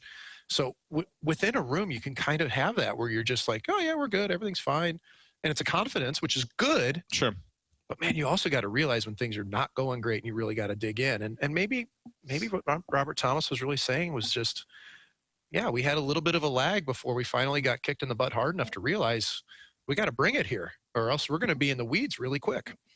So since we've talked, Logan Mailloux went down to the American Hockey League. A lot happened between us talking with this Blues team. You know, I was very upfront about it, Mike, saying, like, if they send him down to the AHL, I'm not going to be happy about it because I don't think it's the right decision. I still will stand by that. I don't like the decision to send him to the American Hockey League. It felt like it was necessary, though, watching him play. Did you have the same thought? I thought it should have happened sooner. Yeah. Now, I know you got to give leash and hope people turn things around, but, you know, the last game he played, it was just glaringly obvious that this is – you've got to go somewhere else to do this for now. And you have to look at it from the perspective of that player has to embrace that now, right? Logan has to go to Springfield and say, man, I'm going to be the best defenseman in this league. I'm going to learn. I'm going to put it to use, because I've seen this where it goes either direction. Player comes back to the American League. They're entitled. I don't belong here. What am I doing? They don't work. Those players don't last. The players that come back to the American Hockey League and are on the ice nonstop and eating up video and being great to their teammates, man, there's room for it. It happens. We've seen this, dude. This happened to Bobby Ryan, like, I don't know, 3 years straight. And he ended up having a great career and made 60 sheets plus, you know? So I think as long as Mailloux embraces this the right way, he's going to be fine. This will be good for him. And it also opens up some space for Kessel and Tucker to show what they can do. Skinner, shoot, he's, I was about to say Skinner in the lineup tonight. Yeah, man. So, and that's kind of exciting to see. So I feel like it was the right move. We're talking to Mike McKenna here on BK and Ferrario. If you've ever missed any of our conversations with him, they're fantastic. As good of a breakdown, especially on the goaltending side of things, as you'll find here in St. Louis. We also talked to him about what's going on over at Macadoodles. This week, he was able to bring us one of their store picks. This is a Penelope store pick that they have available. What else is going on right now at with the fine folks over at Macadoodles? It is store pick madness. If you like bourbon, we've got the Four Roses, which you've had before, James and Pepper, Penelope, Larceny. We have 6 different barrel picks on our floor right now. Wow. And you can try them all. The big thing is tomorrow is our big 1-year anniversary at Macadoodles Dardine Prairie. You can find us just north of the Page Extension at Bryan and Feisey Roads. We are going to be doing tastings from 11 a.m. until 7 p.m. Over 20 vendors are coming in. We've got Camus coming in, Bonanza wines. We've got we've got everything coming in. I can't even keep track of who all is. We also have an allocated whiskey and tequila raffle with 14 bottles up for grabs. We've got Willet big dogs, like purple tops, green tops. If you're listening and know what that means, you're down. It's good stuff. Weller 12. I know you like that one. Yeah, big fan. It is so good. Elijah 18s. Dude, an Eagle Rare. You can go to our Facebook. You can go to our Instagram. You can see the full list. Everything that is at the raffle will be sold at MSRP. All the rules and details are on there. So it's worth going to check out. Also, we're a couple of weeks away now from Thanksgiving. That's where I go to get all of the stuff that we need for the family for Thanksgiving. Anything you need, you're going to find it over at Macadoodles. And if you have any questions, they're more than happy to help you out while you go over there as well. It can kind of walk you through what your options are, tell them what you're looking for. They'll find stuff for you over there. It's a fantastic place. I'm going to be going over there here within the next week as well to make sure we've got everything stocked up. Oh, we'll be ready for you. And that's what we love, man. We love helping people out. And I've said this before. Last thing we want to do is somebody come in and buy a bottle they don't like. 100%. We want them to walk out with something that's going to make everybody at the party happy. Mike, appreciate the time as always. We'll be talking with you again next week. We've got plenty of games to be able to discuss. Only a couple this week between when we talked last and today. Friday night, Saturday night, Tuesday, Thursday. We're going to have 4 games to break down by the time that we talk to Mike McKenna again next. Appreciate the time as always. Talk with you next week, man. Good. Got to get my brain on this week. Good luck with that one. You and I are going to be in the same boat. Coming up in 15 minutes, it sounds like maybe there's a reunion that could be taking place for the Cardinals this offseason. But next, it's time for our football pick'em here on BK and Ferrario. It's time for another moment in Blues history. On this day back in 2013, the Blues would win over the Colorado Avalanche 7-3 final score. Back and forth in the first period, Derek Roy and Nathan McKinnon would both score, and then 5 unanswered goals between the second and third period. Backus, Steen, Tarasenko, and Chris Stewart all scoring for St. Louis. Colorado would get 2 more, but Jay Bomey would score his first of the year in the third period. This date in Blues history is powered by Classic Air Care. Make your life more comfortable for all your HVAC, plumbing, and electrical needs. ClassicAirCare.com.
Since we have lawyers in all 50 states,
Broadcasting live from the Centene Community Ice Center inside the E&B Granite Studios. This is BK and Ferrario on 101 ESPN. Presented by Bud Light and Skimmers Original Vodka Iced Tea on 101 ESPN.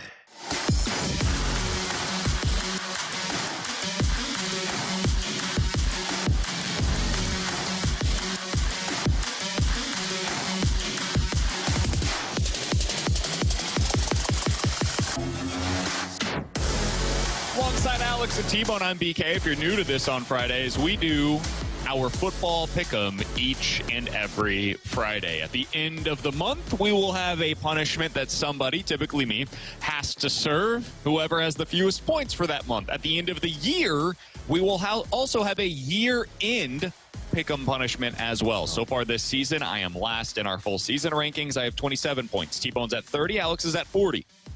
In the month of November, after the first 2 weeks, we've got 2 more to go. T-Bone is in first place with 8 points. Alex and I tied with 6 points so far this month. We will go in the order in which we are so far this month. T-Bone's in first. I technically went into last week in second, so I will continue to have that. So it'll be T-Bone, then me, then Alex. We make 3 picks, all against the spread. No props, no point totals, anything like that. T-Bone, get us started with your 1-point play. Actually, can I do a correction real quick? I think I'd be in second place currently because I have more overall points than you. But if you want to pick second, go ahead. No, I'm just saying, man. Just wanted to make sure that's clear. That's the second tiebreaker. A little whiskey and you feel a little frisky over there. You know, whiskey means frisky, isn't that right, ladies and gentlemen? My 1-point play, I'm going to start off in the NFL. And we're going to go back in the Wayback Machine back to week 1. Where the Bears were playing the Minnesota Vikings and J.J. McCarthy looked awful until a 2-minute drive. And he was able to get the Vikings into the win sheet, and it was his first career win. He's only got 1 more since then. A lot of time been missed due to injuries. This time around, though, I think the Bears get their revenge on the road at the Minnesota Vikings. I don't think you're going to see J.J. McCarthy play well. He's only thrown for over 200 yards once out of his 4 games that he has started. Bears will have a better answer. I think they've really found their rhythm offensively. I like them plus 2.5 at the Minnesota Vikings. Got it at plus 3. Would you like it? Nope. Absolutely. Nope. I will take it at plus 3. The reason why is because, Alex, I was going to go second no matter what. I also like the Bears plus the 3 points as my 2-point play for this week on the road at the Minnesota Vikings. My one concern is a Brian Flores defense going up against a young quarterback in Caleb Williams. That being said, the Vikings defense hasn't been as great this year as they have been at times in the past, and I just don't trust the Vikings defense or offense to put up the points that are necessary. The one thing that you can do to get after this Bears offense, or Bears defense rather, is throw the football deep. They're a little susceptible to the deep ball, and I don't trust J.J. McCarthy to do that. He's also really bad against pressure. He's taking a ton of sacks this season. I think the Bears win this game outright, much less cover the 3 points. So give me the Bears plus 3 on the road at the Vikings. This felt like a trap, and I stayed away from this one, and a lot of this is because of how confident you guys are. My 1-point play, and I don't know how confident I am in this, but I feel like the team I'm picking is more desperate. I'm taking the Chiefs minus 3.5. I know they're playing the Broncos. I know it's a division rival. They're in Denver. To me, I know everything I need to know about Denver. They're not a good team. Denver's not a desperate team like Kansas City is. Also, Chiefs coming off of the bye, and I know for a fact you don't want to go up against Andy Reid coming off of the bye. So I thought about making it my 2-point. I wasn't that confident, but I am confident enough to make it my 1-point play. Yeah, I like that pick. I nearly considered it. It was the one NFL play that was on the outside looking in for me. My 2-point play going to college football. Guys, they're basically locked in to the college football playoff. It doesn't feel like a trap game because there isn't anybody left that's hard on their schedule. Give me Ole Miss minus 11.5 at home against the Florida Gators. The Gators have given up on the year. They benched DJ Lagway, I think, last game or 2 weeks ago. You can't trust the Florida offense to do anything. Ole Miss is going to get their points. They're going to easily cover this spread. So give me Ole Miss minus 11.5 against Florida. There's also a revenge factor in this game. Ole Miss last year, I believe it was, or a couple of years ago, lost to Florida. So this is a game that Ole Miss is going to have a little bit of a bad taste. Specifically, Lane Kiffin is going to have a bad taste in his mouth going up against Florida. So, yeah, last year they lost to Florida, put them at 8-3. Without losing that game, they probably end up in the college football playoff a year ago. So I do think there's a little bit something there, too. That was one of the games that I looked at. I am sticking in the college football side of things as well. Give me Utah going on the road at the Baylor Bears. I do not like this Baylor defense at all. Yes, they put up a lot of points. However, nobody puts up a lot of points against this Utah defense. I think Utah will put up more than enough points to be able to cover this spread. Give me the Utah Utes minus the 7.5 points on the road at Baylor. I have no read on that because guess what? I don't pick college football. I think it's a bad place to go. I stay in the NFL. Do you like it? If it wasn't 7.5, yeah, having that there. If it was like 6.5, then I would have done it. I think 7.5 scared me away from it. Yeah, but I do think Utah wins that. Me too. 7.5 scared me away. I am going to my 2-point play. I am taking the Lions plus 2.5. I am bought out on this Philadelphia team. There's a lot of bad juju going on. Like, their defense is at least good, but I don't think they're going to have that same success that they did against Green Bay against Detroit. Now that Dan Campbell's calling the offense, it seems like he's getting everybody involved. I like the Detroit Lions being the underdog in this one. I know it's a road game. I think they're the ones that are winning this straight up. I've gone back and forth on this game 100 times. I have no feel for who's going to win this game, so I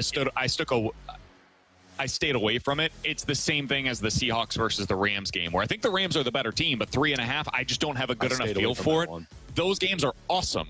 I just want to be able to watch them without anything tied to them for me. Yeah, I agree with you there, and especially this Lions game. Like, I think they are the better football team. Like, I agree with everything that Alex just said, and yet somehow the Eagles are 7-2, 8-2. Like, they just keep doing it, so it's enough to where it scared me enough to stay away from. Yeah, they've just played some trash teams. Now they're going to go up against some good teams. My 3-point play, I'm sticking in the SEC, and I am going with the Texas A&M Aggies once again, like I did last week. This time they've got South Carolina. 19.5 is the spread. I don't see a scenario where they do not cover this. South Carolina is awful. Sellers is not going to be protected against that blitz that's coming from A&M.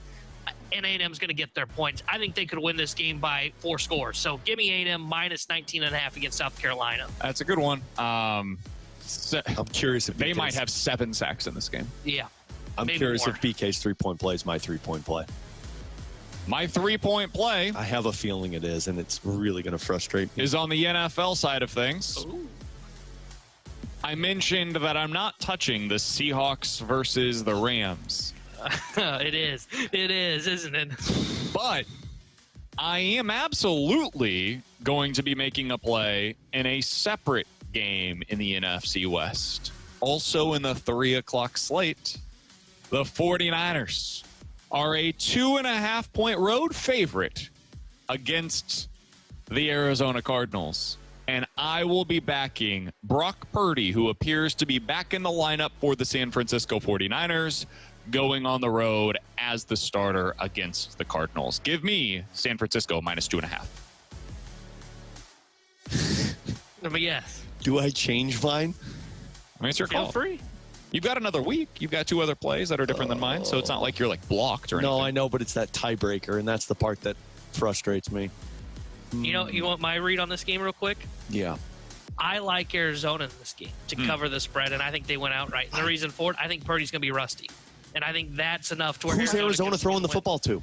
Harrison's not playing. They're without both of their top targets. And their running back's not even there. They're playing like their third-string running back. They might have their better running back. Bam Knight's a guy that's, I think, out. And Knight's been awful this year for them. I looked at that the moment I saw Trey McBride will get every target in this game, which might be a good thing for Arizona. He's their best player.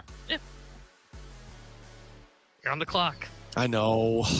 All right, I'm going to switch mine. I'm not going. I originally would want to, but I know this BKO thing is real. I'm actually going to go with the one that I was also confident in. Just didn't want to put it in there, but I wasn't this confident. I'm taking the Jaguars plus 3.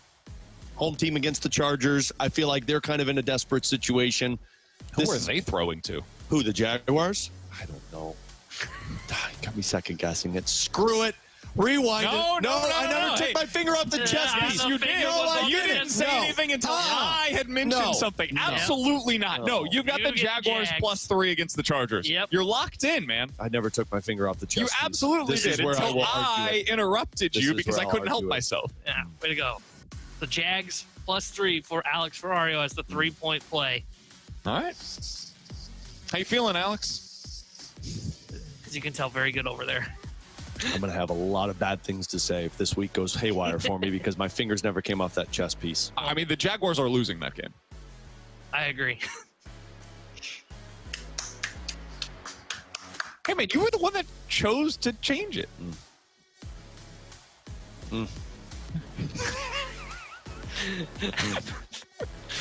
You got another Friday where Ferrario's pouting over there. You all right? Are you mad? Yeah. Yeah. Do you want to go? Do you Yeah. want me to switch it to the 49ers? Yeah, I think I need to go with the 49ers. All right, man. Yeah. I think I need to go with the 49ers here. Boo. I hate when you pick the same pick as I do. I really hate it. I'm sorry. God, I mean, it you pisses can me switch it. I gave you the opportunity. Once again, this is the second week where we've had this, and we've given you the Yeah, out. but the problem first is, week you if didn't this was take my it. 1 point that I was switching, I wouldn't care because it's the- Reorganize them. How would you like to do No, it? because I don't Just trust say the them one out loud. I don't trust the 1 or 2 point one as my 3 point. It was the one that I trusted the most. I Then hate go that for you're it. going with it with me, though. I'm sorry that I think the 49ers are winning by 6.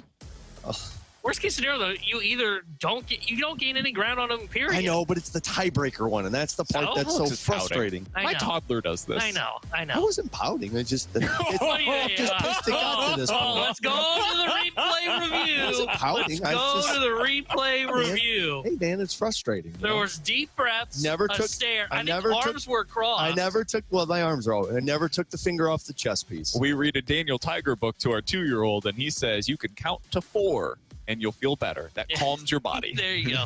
1. Do you need my anger management chart I had as a kid? They also say you should take a deep breath He was doing that.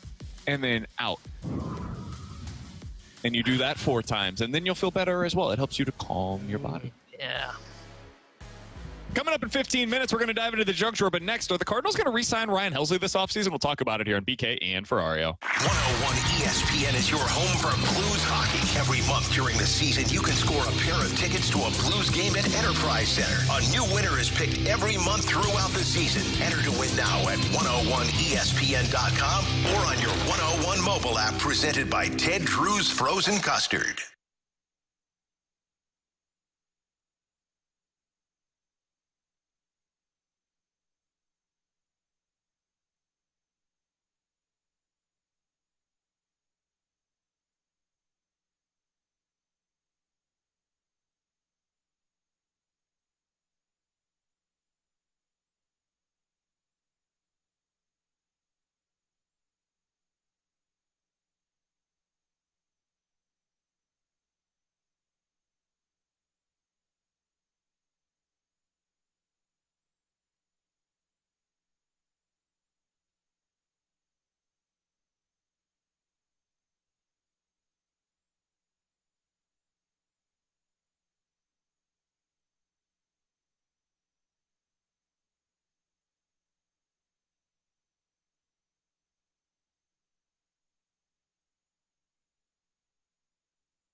as Blues hockey can be heard exclusively on 101 ESPN. Get the info you need before and after every Blues game with a First Community pre- and post-game show. First Community Credit Union. Take your best shot with First Community and presented by Scott Lee Heating Company and Urban Chestnut Brewing Company. 101 ESPN Sports Center. Blues hope to extend Philly's slide. Good afternoon. I'm Bradford Bruns. Your Sports Center update is powered by Saliga Heating and Cooling. Jim Montgomery's club has won 3 of 5 entering tonight's clash against Philadelphia. Puck drop set for 7 o'clock on 101 ESPN. The Flyers, meanwhile, losers of 2 straight. They remain 6th in those Metropolitan standings. NFL New England continues its AFC East surge, toppling Aaron Glenn's Jets 27-14. Campus-wise, Clemson and Louisville do battle about 6 hours from now. Tomorrow's ranked matchups include Notre Dame, Pittsburgh, Oklahoma, Alabama, plus Texas, Georgia. Mizzou's senior Sindoff will proceed kickoff against Mississippi State. Your Sports Center update was powered by Saliga Heating and Cooling, a Daikin heating and air conditioning dealer. This is BK and Ferrario on 101 ESPN. Broadcasting live from the E&B Granite Studios at the Centene Community Ice Center. Presented by Bud Light and Skimmers Original Vodka Iced Tea on 101 ESPN.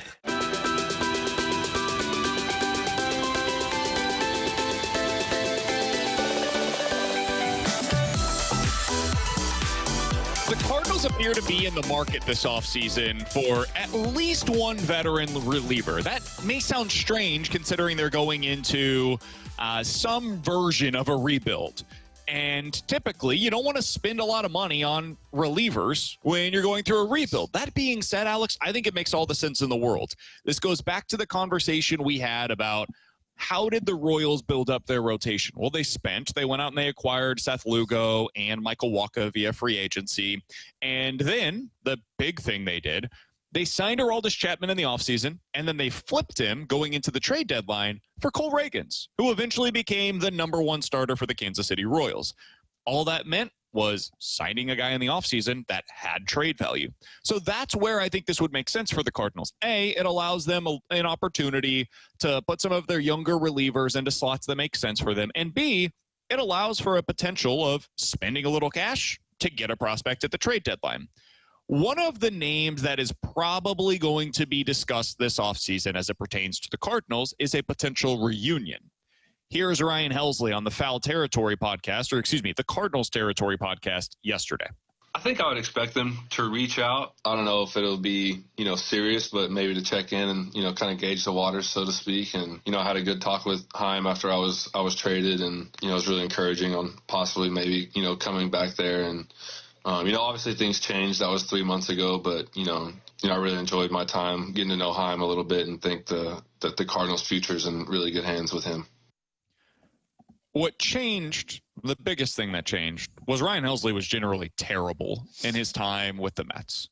He had a 7.2 ERA, Alex. He allowed 16 earned runs in 20 innings with the New York Mets. That means his market is not going to be what we all anticipated it becoming this offseason. In fact, I wouldn't be surprised, I don't know where you guys fall on this, if he has to take a 1-year pillow deal. Where he's signing for like 1 year, 10 to 12 million bucks, and then he tries to get some of that value back in the offseason next year if he has a better season this year. Where better for Ryan Helsley to regain that value than with the organization that he knows, with the pitching coach that has helped him become the pitcher we all know him to be. He was here and he was having success to the tune of a 3.0 ERA. He was not the same dominant pitcher last year that he was in 2024, but he was still really good. He went elsewhere, and it all fell apart. He also knows the role that he will have here. He will be a closer. He talked on that in that conversation with Kyle Gibson about how the role that he had in New York was more difficult for him. He didn't enjoy being a setup man as much as he did being a closer, where he knew exactly when he would be used. Is this something you would be interested in this offseason, Alex? No, it wouldn't. I think the time of having Ryan Helsley is now past the Cardinals. I would much rather them put a Matt Swanson in that closer's role. I don't think there's any benefit of bringing Ryan Helsley here. I don't think you're going to get any trade value at the deadline, even if he is good for you up until that point because teams saw what happened with the New York Mets. He's 30 years old, going to be 31 years old. You don't know health-wise what he's going to look like. If this was a one-year deal, look, we've talked before. One-year deals don't hurt you. You can move on from them afterwards. You get rid of it if it doesn't work out. That's fine. So if it is a one-year pillow deal, I'm not going to be upset about it because you know what Ryan Helsley is. I just think the dominant Ryan Helsley is now past, and I think it's time for the Cardinals to start ushering in younger guys into different roles. I saw Matt Swanson dominate towards the end of last year. I'd rather see that guy in a closer role than have another Ryan Helsley for 3 months, project that he could get traded at the deadline, and then nobody's willing to pay you anything that's worth it, and then you're with Ryan Helsley the rest of the way. Yeah, I would not want a reunion with Ryan Helsley. Wow. And the reason for it, and it's kind of some of the same thinking as Alex. One, I like the flexibility they have in their pen right now with Swanson and Riley O'Brien, and then JoJo that's back there right now. Everybody can go multiple innings if called upon. And with Helsley, you know he's limited to 1 inning. And I want to see what those guys can do in that closer role. I'm open to a bullpen arm. I am. I think they should do a 1-year deal. But I think it's more in the Kittredge, Maton, bring in a guy that's more of a setup role and then look to trade them at the deadline than it is looking for a closer. And the other thing with Ryan Helsley that scares me, we had talked about it at the time, like, hey, some of the underlying metrics here say this could be on the verge of blowing up, and it didn't happen until he got to New York. Now, maybe he can fix that. You know, he has an offseason to work on it. Maybe he can fix it to where you feel more comfortable about giving him a 1-year deal. My concern, though, is you get him a 1-year deal, and he's not. I don't think he'll be as bad as he was with the Mets. I don't know that he's going to be as good as what the numbers said he was with the Cardinals. He's probably somewhere in the middle, and then you're not getting a good enough return when you're looking to sell him at the trade deadline when you get to that spot. I don't think a reunion with Ryan Helsley makes sense. I think if they're looking to the bullpen market and looking for those 1-year deals, it is a Phil Maton, Andrew Kittredge type signing, not a closer. Yeah. I'm alone, apparently, in this regard of being more than open to a move like this. I think it would make a lot of sense for the Cardinals. Is he like my number one option? No, maybe not. But I think he would be a really good one. I mean, I understand that things went poorly for him with the New York Mets, and maybe you just think he's a bad pitcher now, and that's in play. I don't. I think when you have that kind of velo, we have seen in the past, you can regain your form. And if he does, guess what's going to be highly sought after at the trade deadline next year? A dude that throws 100, especially if he can re-find his feel for that slider that he has. So, I think Helsley's a guy that I would be highly interested in this year's free agent market. I also have no issues with them going to Matt Swanson in the 8th inning. And then if you end up going to him down the stretch as your closer again, cool. But I like the flexibility of being able to use Swanson potentially for multiple innings. If he's in your closer role, you're not going to be doing that. He's just your closer. So I think this would make a lot of sense to me. I would be totally cool with it. I don't think they actually have to go get Ryan Helsley, or otherwise it's like a failure of an offseason or anything that's like if they don't move Arenado, right? Yeah, I absolutely do not feel not an that option way to do anything other. But if the Cardinals decided, hey, his market hasn't developed the way that he expected or we expected, and he's asking for a 1-year deal and it's in that $10 to $12 million range, yeah, I think it'd be a really good signing for the Cardinals, and I think they could get a pretty darn good prospect out of it as long as he has a decent season this year, which I think is very much in play for the Cardinals. Yeah, and that's just and I'm not saying he's a bad reliever. I think he still is a good reliever. I don't know if he's going to be in the past. Yeah, I don't know if he's going to be as dominant because you're starting to see some of those metrics, and it's not so much the slider. The slider was his best pitch last year. It was the fastball that got crushed, and I don't know how fixable that is. Again, when you throw hard, you're still going to be able to miss some bats. I'm convinced it was a tipping issue. If you're the Cardinals and you believe that, I can see how then you say, yeah, okay, we can work on that, and then let's get him the 1-year, $10 million deal. Exactly. I don't know if that's the case. At this point, I would just separate and say, you know what, we got what we needed out of Helsley. I still think the other issue with this, too, is I don't know what the demand is going to be for Ryan Helsley at the deadline, even if he is great. He basically just said the reason he struggled in the Mets is because, I didn't have a distinguished role. How many teams that are contenders are going out and trading for a guy that's our closer?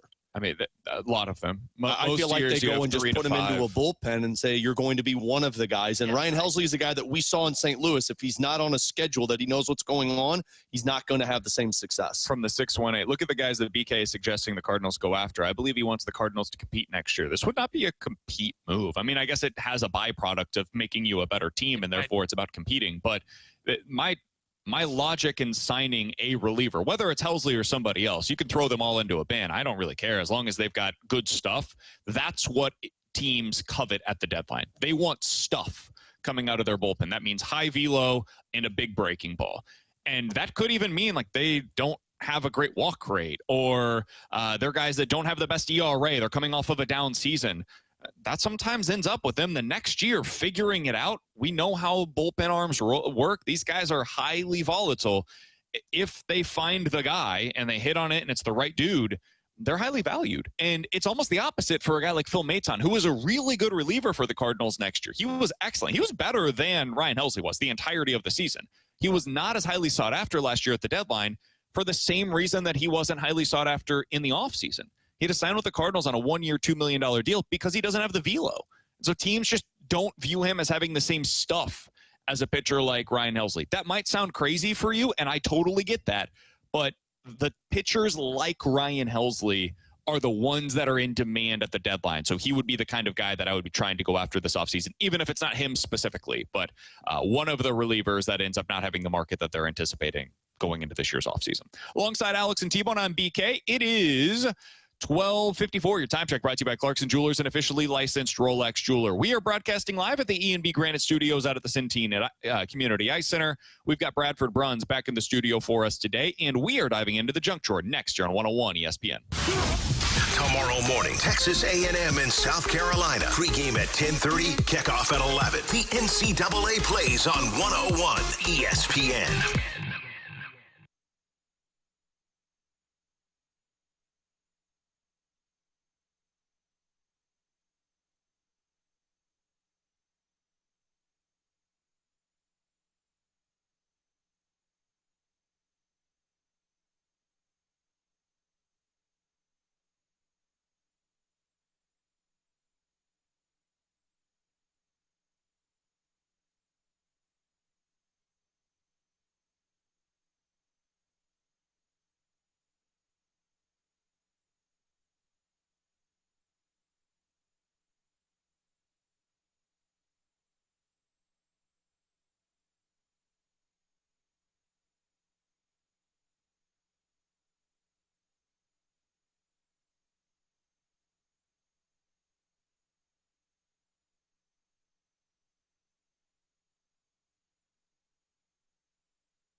Centene Community Ice Center inside the ENB Granite Studios. You're tuned into BK and Ferrario on 101 ESPN. Presented by Bud Light and Skimmer's Original Vodka Iced Tea on 101 ESPN.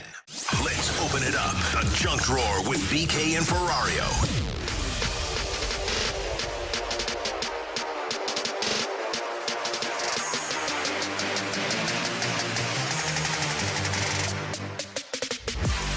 Alongside Alex and T-Bone, I'm BK. Let's dive into the junk drawer. T-Bone, what do you got for us today? Well, Alex, as you know, BK likes to shoot down what our show would be as a team when it comes to an athletic event. Oh yeah, every single scenario, he says we are not talented enough. I know. For good reason. I still believe we could win a couple of those competitions. But I think I found one for sure that even BK would say we've got ourselves a chance in. So I think we need to enter into one next year when this competition rolls around. It'll be the 36th year of it, and that is the Housekeeping Olympics, which took place in Las Vegas this past weekend. It was the 35th Housekeeping year. Olympics? What does that mean? So they have events like who can make a bed the fastest. Oh. So you get the sheet. So how quickly can you make a bed? I think that's yours. Yep. And I can check for bed bugs in the midst of it. Well, don't slow yourself down though. That's Alex changes his sheets 3 times a week. While So checking for bed bugs. So you're going to get plenty of practice.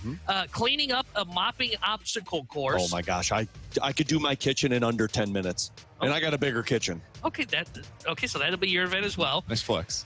Weird flex, I don't sweep as well as I do mop. Like I am a pro at mopping. It's like Tetris for me. We've got vacuuming. So what they did is they've got like a big Luca's rug. got that on lock. Okay, cool. I hate vacuuming. It's a big rug. They just threw like confetti on it, so you got to vacuum that up. And then another one that they have is a buffer pad toss, like the buffers I think that are on like the machines that they drive around like here at Centene to help kind of clean up the walls.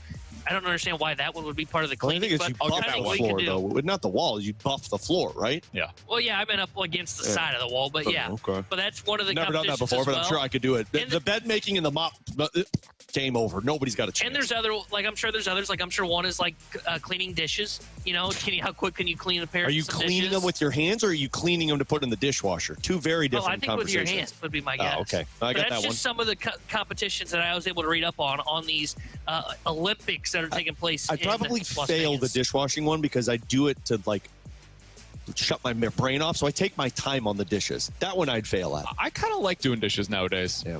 So you're our guy for that one? Yeah. You do them I'm fast good with though. You gotta go quick. Yeah. It they gotta be depends. spotless. If I'm doing it while Luca is still awake, they're going quick, dude. Like, we got to get this thing in and out. If I'm doing it after he's gone down, I'll take my time. Yeah, let me tell you, I know this is like the inside housekeeping, but I think the outside housekeeping is a part of this. I can cut the grass faster than anybody. I can cut, trim, blow faster than anybody. I don't know how we're going to do that one. Yes. Fast. Done.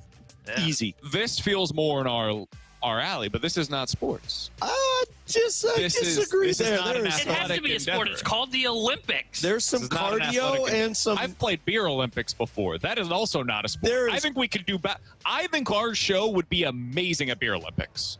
Ooh. Is that because I ran a beer mile? I don't know if I would be, though. I never really did beer Olympics when I was. Really? Yeah, I feel like he would hold us back. Yeah, I think I would hold you back there. I mean, I'm good at beer pong. I'm good at beer pong. Okay. That's part of it. I'm good at that. Typically, we would do flip cup as part of it as well. Is that the, like, or is that where you flip the. Yeah. Okay. It's the flip of the cup. I don't know how good I'd be at that one. I No, don't I know how thought it big was of the it- water he doesn't bottle even know one. what it is. I thought it was the water bottle one. No. I didn't do a whole lot of these. And I there's was a whole working lot, There's a whole in lot you college. could throw into it, but we used to do a. You would have a beer in a cup, and then you would have to suck it all the way down to the bottom through a straw. Oh, yeah, I'm out on that one. You'd I ain't have sucking a beer down. One person do that for you. We had like 5 or 6 different events. Yeah, no, Louisville Chugger. Too much cardio. Now, if we want to go Beerio Kart, game over for everybody in that building. Beersby is another one that's a fun Beersby, game yeah, see, to that's- play. No. I think I would hold you guys back on that one. Case race was typically the end of the night. That sounds awful. Team of 4, you do if I the know that 30 one. pack. Oh yeah. Oh, never mind. I did that in Alton the last couple of times we went. Polished off at least 12 of those 30s. I think that is like what determines our draft order for like next year's fantasy Ooh, draft. I like that. Yeah. I don't know if we want Beer everybody doing Olympics? their own 30-pack. We could all go out to Alton, stay at an Airbnb, Yeah. and this is how we Everybody determine. in the fantasy football Can you league? imagine Boom. Doug That is too many people. That's too many. Well, I don't think Doug's running his team anyway, and that's too many damn people in one place for me to stay. So I'm out on that. Doug in a beer Olympics situation, I think would be fun. I think especially when he beat someone that we're not expecting, like Alex. I think how many of the guys from the station do you think would be willing to do that are in our fantasy football league? Hey, Bradford, you're in our league. Would you do a beer Olympics out in Alton? Oh, wow. Well, you know that I'm more of a sunset red kind of guy, but I could make an exception, I guess. Anything for the team, right? Anything for the team. Sunset red kind of guy. We've established this. I'm a wine coolers I'm kind of pretty guy. confident. All right, so that's four. We know he's in. Marshy would do it. Yeah. Jackson would do it. Kurt Jamie, would do there's a 0% chance he would actually go, but he'd say he would do it. Jamie's not even in the He's not in fantasy the football league. Yeah, he just pays Anthony to say he's a part of his team, but he's not. I don't know if the Stalter would do it. No, Stalter's like me. He's got 3 kids. There's no way we have time for this. I don't think Tim would do it. I think Jackson would. I don't Jackson think Carey would do it. I don't think Carey would do it. Carey wouldn't do it. I think Kurt would. I don't think KG Tim would do it. KG wouldn't do it. KG would do it. I don't think Tim would. No, I agree. Doug's definitely not. You think Doug? No. Can we get Doug? There's no way Doug would agree I to think we that. just don't tell him what's going on. They just tell him to show up, and then he's got to chug like 4 beers to pick. He'll just say, I'm picking last. Somebody said just one from the fast lane would beat all 3 of you guys. That's ridiculous. Oh, that's... Listen, again, man. I'm holding you know you I back. am the last person that would have any confidence in our show in any athletic endeavor. I will have your guys back on this. I'm one. more We can chug. I'm more confident in housekeeping Olympics than I am this one. You guys do all the drinking. I'll do the mopping and the washing the dishes. I'll change the hell out of a bed sheet. That's for sure. He's Alex. That's T-Bone. I'm BK. Coming up next here on BK and Ferrario, how does their production rank at this point in the season compared to where they were at this point last year? We took a look earlier today. We'll give you some of the results next year on 101 ESPN. Housekeeping. This week, 101 ESPN has your Cardinals ticket pack hookup for the 2026 season. Give the gift of Cardinals baseball this holiday season. Ticket packs are on sale now, starting at just 5 games. Listen all this week to 101 ESPN for your shot to score a Cardinals ticket pack for the 2026 season. Find all the St. Louis Cardinals ticket pack info now at cardinals.com/tickets.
WXOS, WXOS HD1 East St. Louis. 101 ESPN is driven by Auto Centers Nissan, home of the lifetime warranty and 30-day return. BK and Ferrario are broadcasting live from the E&B Granite Studios at the Centene Community Ice Center, presented by Bud Light and Skimmer's Original Vodka Iced Tea on 101 ESPN.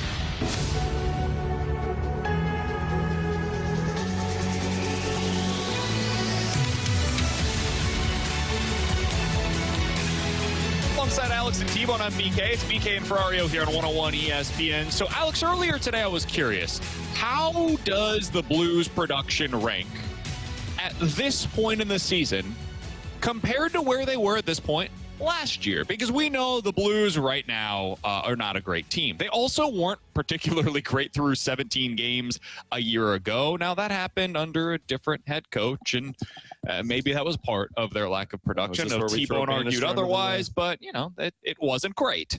To be fair, Montgomery's juggling the lines just like Bannister did. Yeah, but at least the and they're players having aren't the same results. Yeah, but just at least so we're clear. At least the players aren't coming out after games saying, "Well, we don't know what we're doing when we're in the offensive Booch zone." might as well have just said it yesterday in his media. Booch doesn't know what he's doing in the offensive zone. It is It is November 14th right now.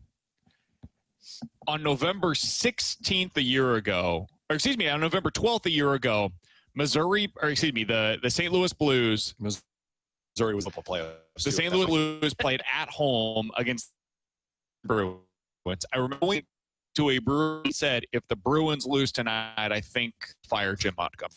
Didn't we go on the air the next day and we were like ooh. So, remember the Bruins came back in that game and beat the Blues. They ended up coming back in that game and beat the Blues. Still let Jim Montgomery go. Not the next day. They waited a week because losing 3 of the next 4 games is fired. The reason I bring this up is because that was around the same time that we were having the conversations about the Blues struggles in their offensive zone under Drew Bannister, and then we started to have the conversation about potentially moving on from him, especially as Montgomery came available. So they had some issues when it came to offensive production at this point last year. That's backdrop to some of the number comparisons that I wanted to get to, Alex. Because as we went through these, man, was it remarkably similar to what you're experiencing right now. Through 17 games a year ago, Robert Thomas played in 7 games in his 6th year. He once again had some injury stuff that he was with. 9 points through 13. Last year, through 17 games, Pavel Buchnevich had 5 better than the guy that you're getting this year. Yeah. Where he has 2 goals and 7 points. But yeah, you've replaced it with Suter, 5 goals and 10 points so far this year. You can continue going up and down. Dylan Holloway, only 8 points in his first 17 games last year. So far this season, 8 points in his first 17 games. It's a mirror image of one another. What we ended up seeing was the offense figure. They got the defense back on track first. Offense came later on. Alex, does seeing what Jim was able to do with the team a year ago to get things back on track offensively, does that give you confidence that they can do the same thing again this year, despite their sluggish start? It does. It tells me that the team is a maturity issue, which we've talked about. Robert's talked, Mike McKenna addressed. But it also tells me that they got a lot of guys who are slow starters. Robert Thomas, look at what he did at the end of the season after he came back from that injury versus what he was doing early on. And I think you're kind of what you said, 7 points in 7 games, or basically he was a point per game player at this point because of the injury. I mean, he's 4 points behind being a point per game player and missed 4 games. Pavel Buchnevich is the one that raises those alarm bells. But as we mentioned, you've kind of you've replaced some of those with some pieces that you've brought in. But I think with Thomas, I think with Pavel Buchnevich, these guys are slow starters, and it's really what's holding this team back into getting to where they were before. But why I get it back on track is because they had to figure out their own ish and the team back when they fired him, or when they brought in around Thanksgiving time, had to get the defense figured out so that the offense could kind of run with it. We are going to go ahead and take a break real quick. We'll be right back and get into our NFL weekend look ahead here on 101 ESPN.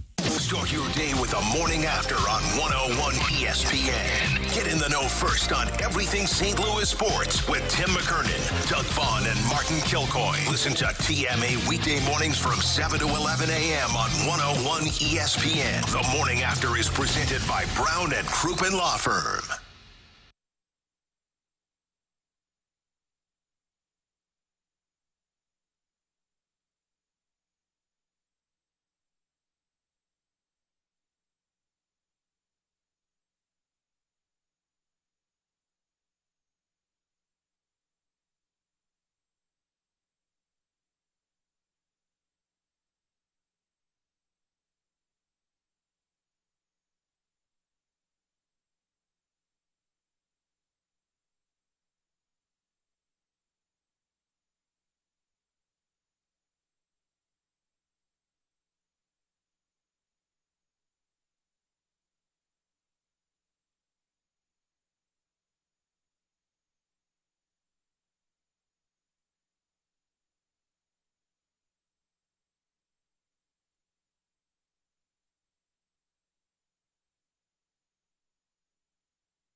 ESPN has your chance to win a pair of tickets to this year's Musial Awards. Coming up Saturday night, November 22nd at Stiefel Theater. Known as the most inspiring night in sports, the Musial Awards celebrate the year's greatest moments of sportsmanship and those in sport who embody class and character, including this year's honorees, which include figure skating icon Christy Yamaguchi. Check out all the details on this year's Musial Awards and enter to score a free pair of tickets now at 101ESPN.com. or on your 101 mobile app.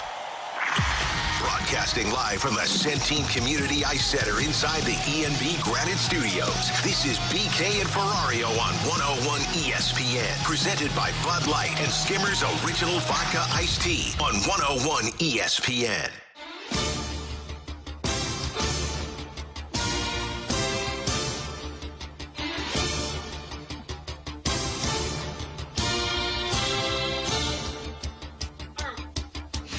All right, we're back. I think the audio issues are fixed. Alongside Alex and T-Bone, I'm BK. It's BK and Ferrario here on 101 ESPN. Short segment on the Blues, Alex, but I think that's okay. Blues back in action tonight. You'll hear that game right here on 101 ESPN. Pre-game starting at 6 o'clock. Alex will have puck drop at 7. I'll be at the game. I'll be hanging out with Alex up in the... No, you won't. There's not enough space up there anymore. Sorry about a little bit. Simulcast. It's a tighter, constricted space. No, I think there'll be room. Yeah. If you see me out at the game, come by and say hello. I'll buy you a beer. To talk with you. Oh, that's true. I'm going then.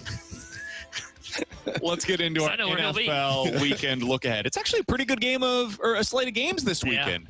Like legitimately good games, especially in the 3 o'clock slate. Kind of wish there were some more good games in the noon slate, but whatever. It is what it is. What are you going to do? Don't watch the 8:30 game. I think there might actually be 3 games worth answering this question about going into this weekend. So, Alex, we'll start out with you. If you could only watch one game on Sunday, what's the one you're most interested in seeing? I'm going to probably steal T-Bones. Mine's Seahawks and Rams. I truly believe I know the answer to this, but the winner of that game is the superior team in the NFC. It's probably the Rams, but, man, if the Seahawks take down the Rams on the road, and I know people are going to doubt Sam Darnold, but for the now, I have to say they're the better team if they win that matchup. I agree. Yeah, I think it is the best game because that Seattle defense should be able to slow down, not completely stop, but slow down that Rams offense that's been so dynamic all year long with Stafford, Puka, Devontae Adams, Kyron Williams, a nice little balancing act there in the running game. And then you get that Rams defense that it's basically the same defense that made Sam Darnold see ghosts last year in the playoffs because that's who knocked them out when he was with Minnesota. It is by far the best game of the weekend. If you want a second best, I would. To me, it's that Chiefs-Broncos game. Oh, that's not the second best in my opinion. The reason I think it is because this is a game to where if the Chiefs lose, it will be the first time I seriously raise questions and go, are they a playoff team? I think that's fair. If they lose, they're not a playoff team because I don't think the Broncos are this good. And that's kind of my thought process. The Broncos defense is really good, but the Chiefs offense should be good enough to help them get over the top, and their defense should be good enough to stop Bo Nix. They lose, it will be the first time that I will finally look at BK when he says, man, what if, could they not be a playoff team? But yeah, you should be worrying now because now there's serious questions. And what looms is a showdown against the Indianapolis Colts. Yeah.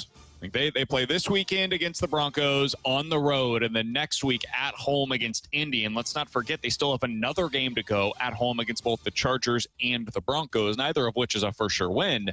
If they lose this weekend, you've got 5 losses on your resume. Suddenly, you're down to 1, maybe 2 losses that can happen the rest of the way if you want to get into the playoffs. The other issue they're running into, they're losing all of these games against AFC teams. Mm-hmm. You're running into an issue where you might not have the tiebreakers that are necessary. Because if you don't play an AFC team, one of the first tiebreakers is, how did you perform against AFC opponents? Well, they're going to have a bunch of losses in those scenarios. They've already lost to LA Chargers, to the Jacksonville Jaguars, the Buffalo Bills. Now you'll have 1 loss against the Denver Broncos as well in this scenario. You would also have those head-to-head losses against Jacksonville and Buffalo and Denver in any kind of tie-breaking scenarios. The division will be completely off of the table.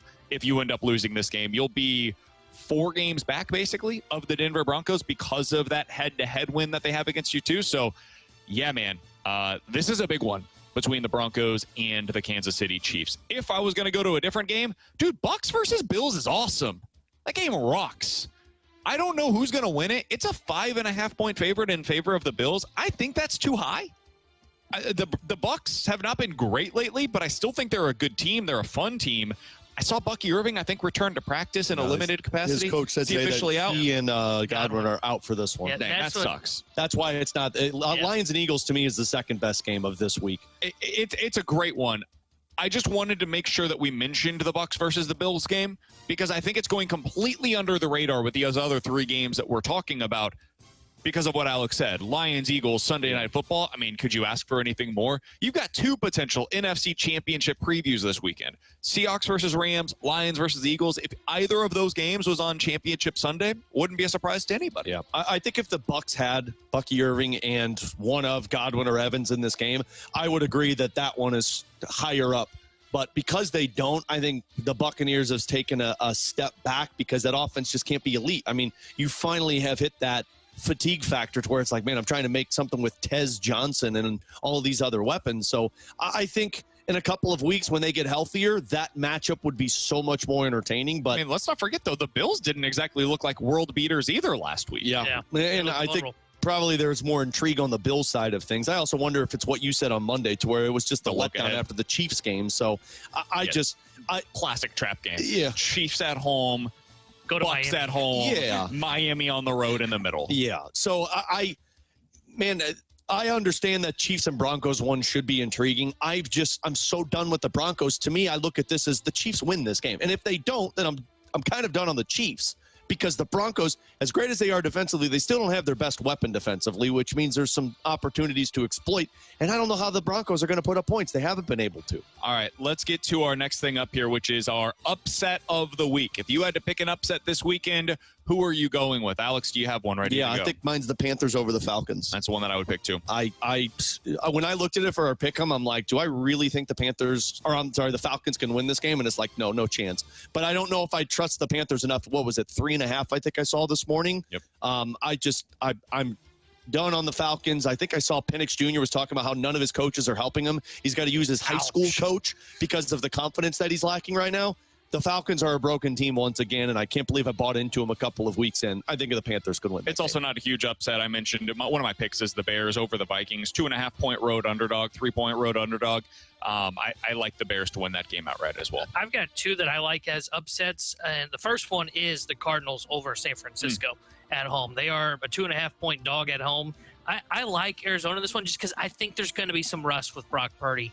I don't know that he's going to come out and play clean, and Jacoby Brissett will give Arizona a chance in this football game. And then the other one, the reason it wasn't my first one is because he's been on the injury report. I think he's going to play, but it's enough to make me hesitate because I haven't seen him officially active, is Joe Flacco's Bengals against the Steelers. I think he's going to play. I think it's the same injury that almost kept him out last week. I assume that's the case. I just hadn't seen anything that confirmed he was going to play. But I could totally see where that – I mean, Alex has mentioned the Steelers defense can't stop a nosebleed. They did it 3 weeks ago. Yeah, I expect Joe Flacco's going to have a big game. He's going to do what he does best, get the ball to his playmakers in space and let them do their thing. This could be high scoring because I could see Pittsburgh putting up points as well.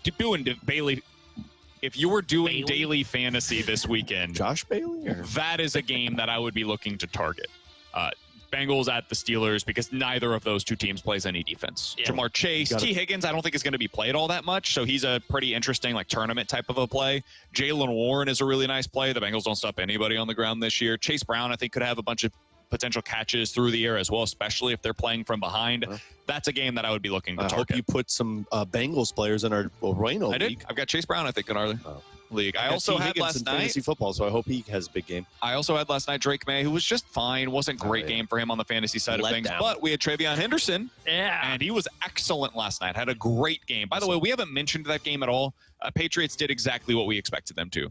That first drive that the Jets scored, though, I was like, oh, you got to be believed. That's when I felt like it was the trap. And then from there, I'm like, oh, wait, no, Fields is bad. Yeah. It was. And the funny thing is did it almost look like the Patriots weren't trying? No, they still one-handedly. They were just walking through there. They were like zombies in that first drive. Okay, I'll step up and avoid a hit. And then the next time the Jets touched the football, it was like, oh, no, we're going to ram it down your throat here. The Jets make it look so hard. Dude, Mike Vrabel's a really good football coach. Yeah. That guy's done such a good job this season. It's weird that a Tennessee team had so much success would say, no, we'll move on. Yeah. It seems like everybody's been worse off because of that. Like, if A.J. Brown just doesn't get traded, Mike Vrabel's still probably the head coach there. A.J. Brown is still probably there. Derrick Henry's still probably there. Probably still happy. Yeah. It just feels like everybody ended up unhappy because of that. Probably fighting every year to be the division winner in that godforsaken division. You guys want to go through some of these other games? We got a little bit of time to.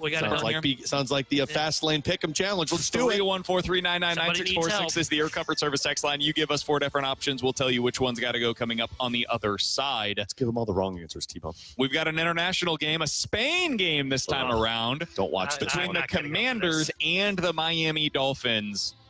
Ooh, I'd rather read a book with my coffee than watch. Do you guys have a lean in this one? I've actually had a tough time picking. I've had people tell me that to take the Dolphins in this one. Okay, but I have zero read on this because both teams are kind of an abomination right now. Commanders have a bunch of injuries they're dealing with. Their defense has been bad. Dan Campbell's now taking over defensive play calling. Or not Dan Campbell. Dan Quinn is taking over defensive play calling for the Commanders. I am with Alex. I would lean Dolphins in this one. I just think they'll be able to do a little bit more offensively. Achane should have a huge game in this one. I don't know that Washington stops him, and I think that will be the difference. Okay, I'll go with the Dolphins in that one. I didn't have a significant lean. You guys have pushed me in that direction. Panthers at the Falcons. I like the Panthers in this game. I really love them against the spread of 3.5. Panthers just didn't look good last week. They didn't. Against the Saints, and they had all of their weapons. So if it's straight up pick, I think I would probably go Falcons, just being the home team. But I can absolutely. If they lose this game, Raheem Morris might get fired. I think he should get fired. Yeah, I think Atlanta wins. I don't think he gets fired. I think they will find a way to win this football game. I just don't trust Carolina. I'm with Alex. Watching them against New Orleans last week really made me hesitant. They had Ted McMillan, too, and it's like you have all of the weapons. Your defense couldn't find a way to just make the play. Your offense couldn't move the football. We already talked a little bit about Bucs at the Bills. Bills have, I think, the better team, especially with all of the Bucs injuries. And at home. I'll go ahead and lean Bills here. Plus 5.5 feels a little interesting to me, but overall, I don't think I would take the Bucs straight up in this game, especially on the road. No, this is Bills all the way for me. Bucs look fatigued. Texans are on the road at the Titans. Man, I think the Texans will win this game because I think their defense might outscore the Titans' offense, but I don't want to spend any time watching this game. The over-under in Vegas is set at 37.5. Well, let's all put it into the atmosphere and good thoughts because I think a lot of people are going to be taking the Texans in my survivor pool. So let's get some Titans. Houston wins. I think Houston will win as well. The Bears at the Vikings. I like the Bears in this game. Do you guys disagree? I'm with you because we had the same play. I think the Bears win that game straight up. Yeah, it feels like a trap, but I would say the Bears. Packers on the road at the Giants. Do we need to say anything? No, I think Packers win. Oof. Even though the Giants are typically my upset I pick. think I would go Giants in this one. Really? Fire Brian Dable. Now, I don't know if Jackson Dart doesn't play, then I'm taking the Packers. He's out. But he was practicing today, they said. I think it's Jameis that's practicing. Oh, well, he was out there today, they said, in warm-ups. Now, I don't know. They said he was on track, so I don't know what that means. But if Dart's playing, then I would probably take the Giants. If it's Russell, then you take the Packers. This is that first game where you fire the coach. He's been ruled out. Has he? Okay, so then, I would go the Packers. If Dart was playing, I would take the Giants in that one. Bengals on the road at the Steelers. I like the Bengals straight up. Yep. If Flacco's playing, I'd take the Bengals. Yeah. Okay. Chargers at the Jaguars, Alex. Let's move on. I like the Chargers in this game.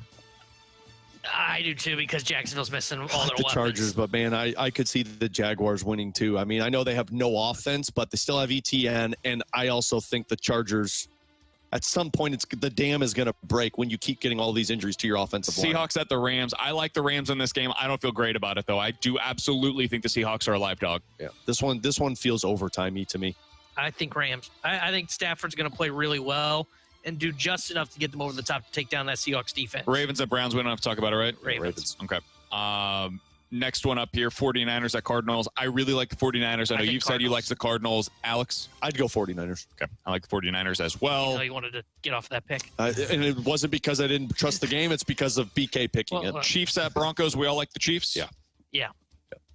Lions at the Eagles. I like the Lions here. I think the Eagles they got way too much going on right now. I think this is a game that the Lions show up. I have no feel for this one either. This is where this to me is the second best team. I'm leaning Eagles because they're at home. I'm leaning Eagles as well. I think their defense will do enough to get some stops. And I think because A.J. Brown's been pouting again this week, I feel a huge game coming from A.J. Brown. I know that some would say, hey, Jalen Hurts isn't capable of that. He'll do enough to get him the football, and then A.J. Brown will have a big game because I just don't trust the Lions' defense. I don't think the Eagles are going to get the same stops. The Eagles looked good against the Packers because the Packers don't have game breakers. Cowboys at the Raiders. Cowboys are 3.5-point road favorite. I love the Cowboys in this one.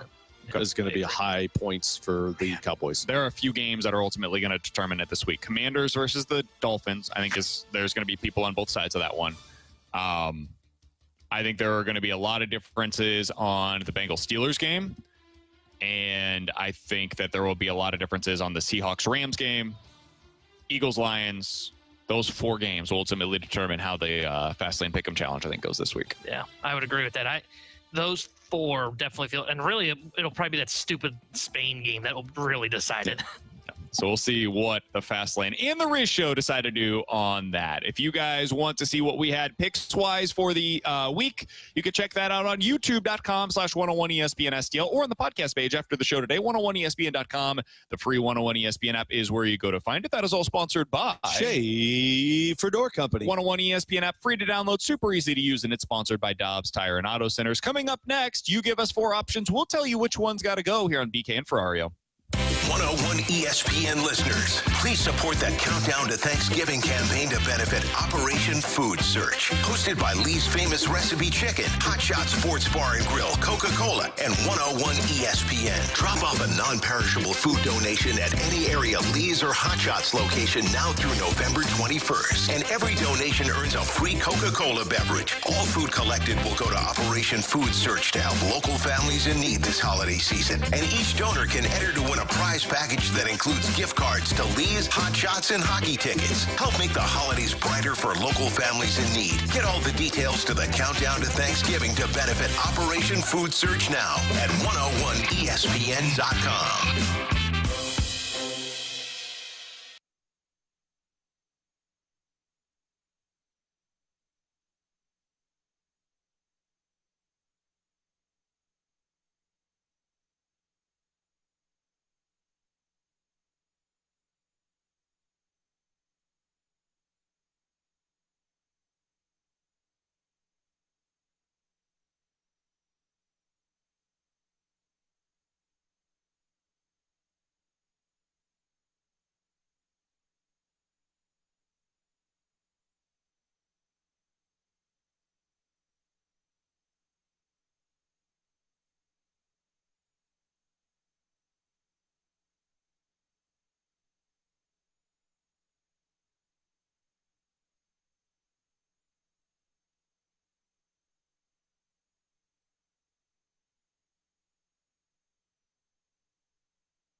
I mean, where else?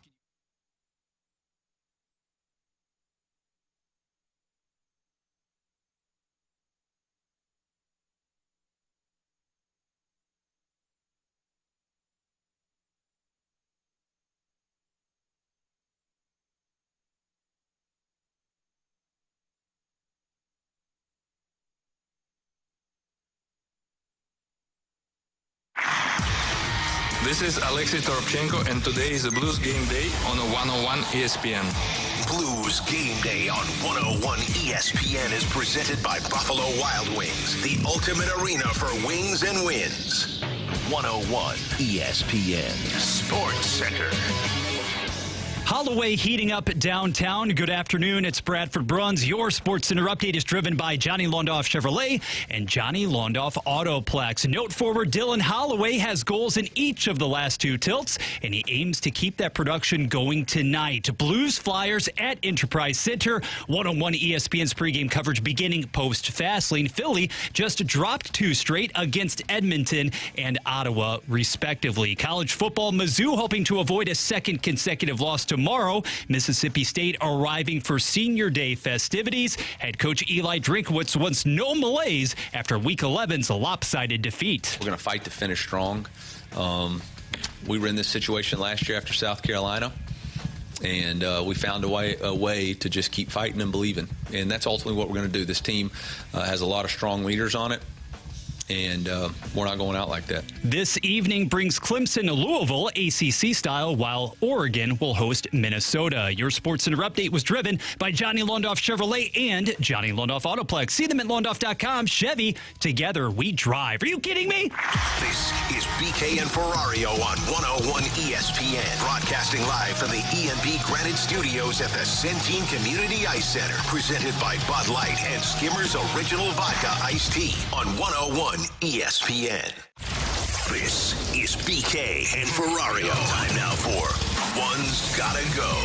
We offer up the talking points, and you get to pick which one's gotta go on 101 ESPN.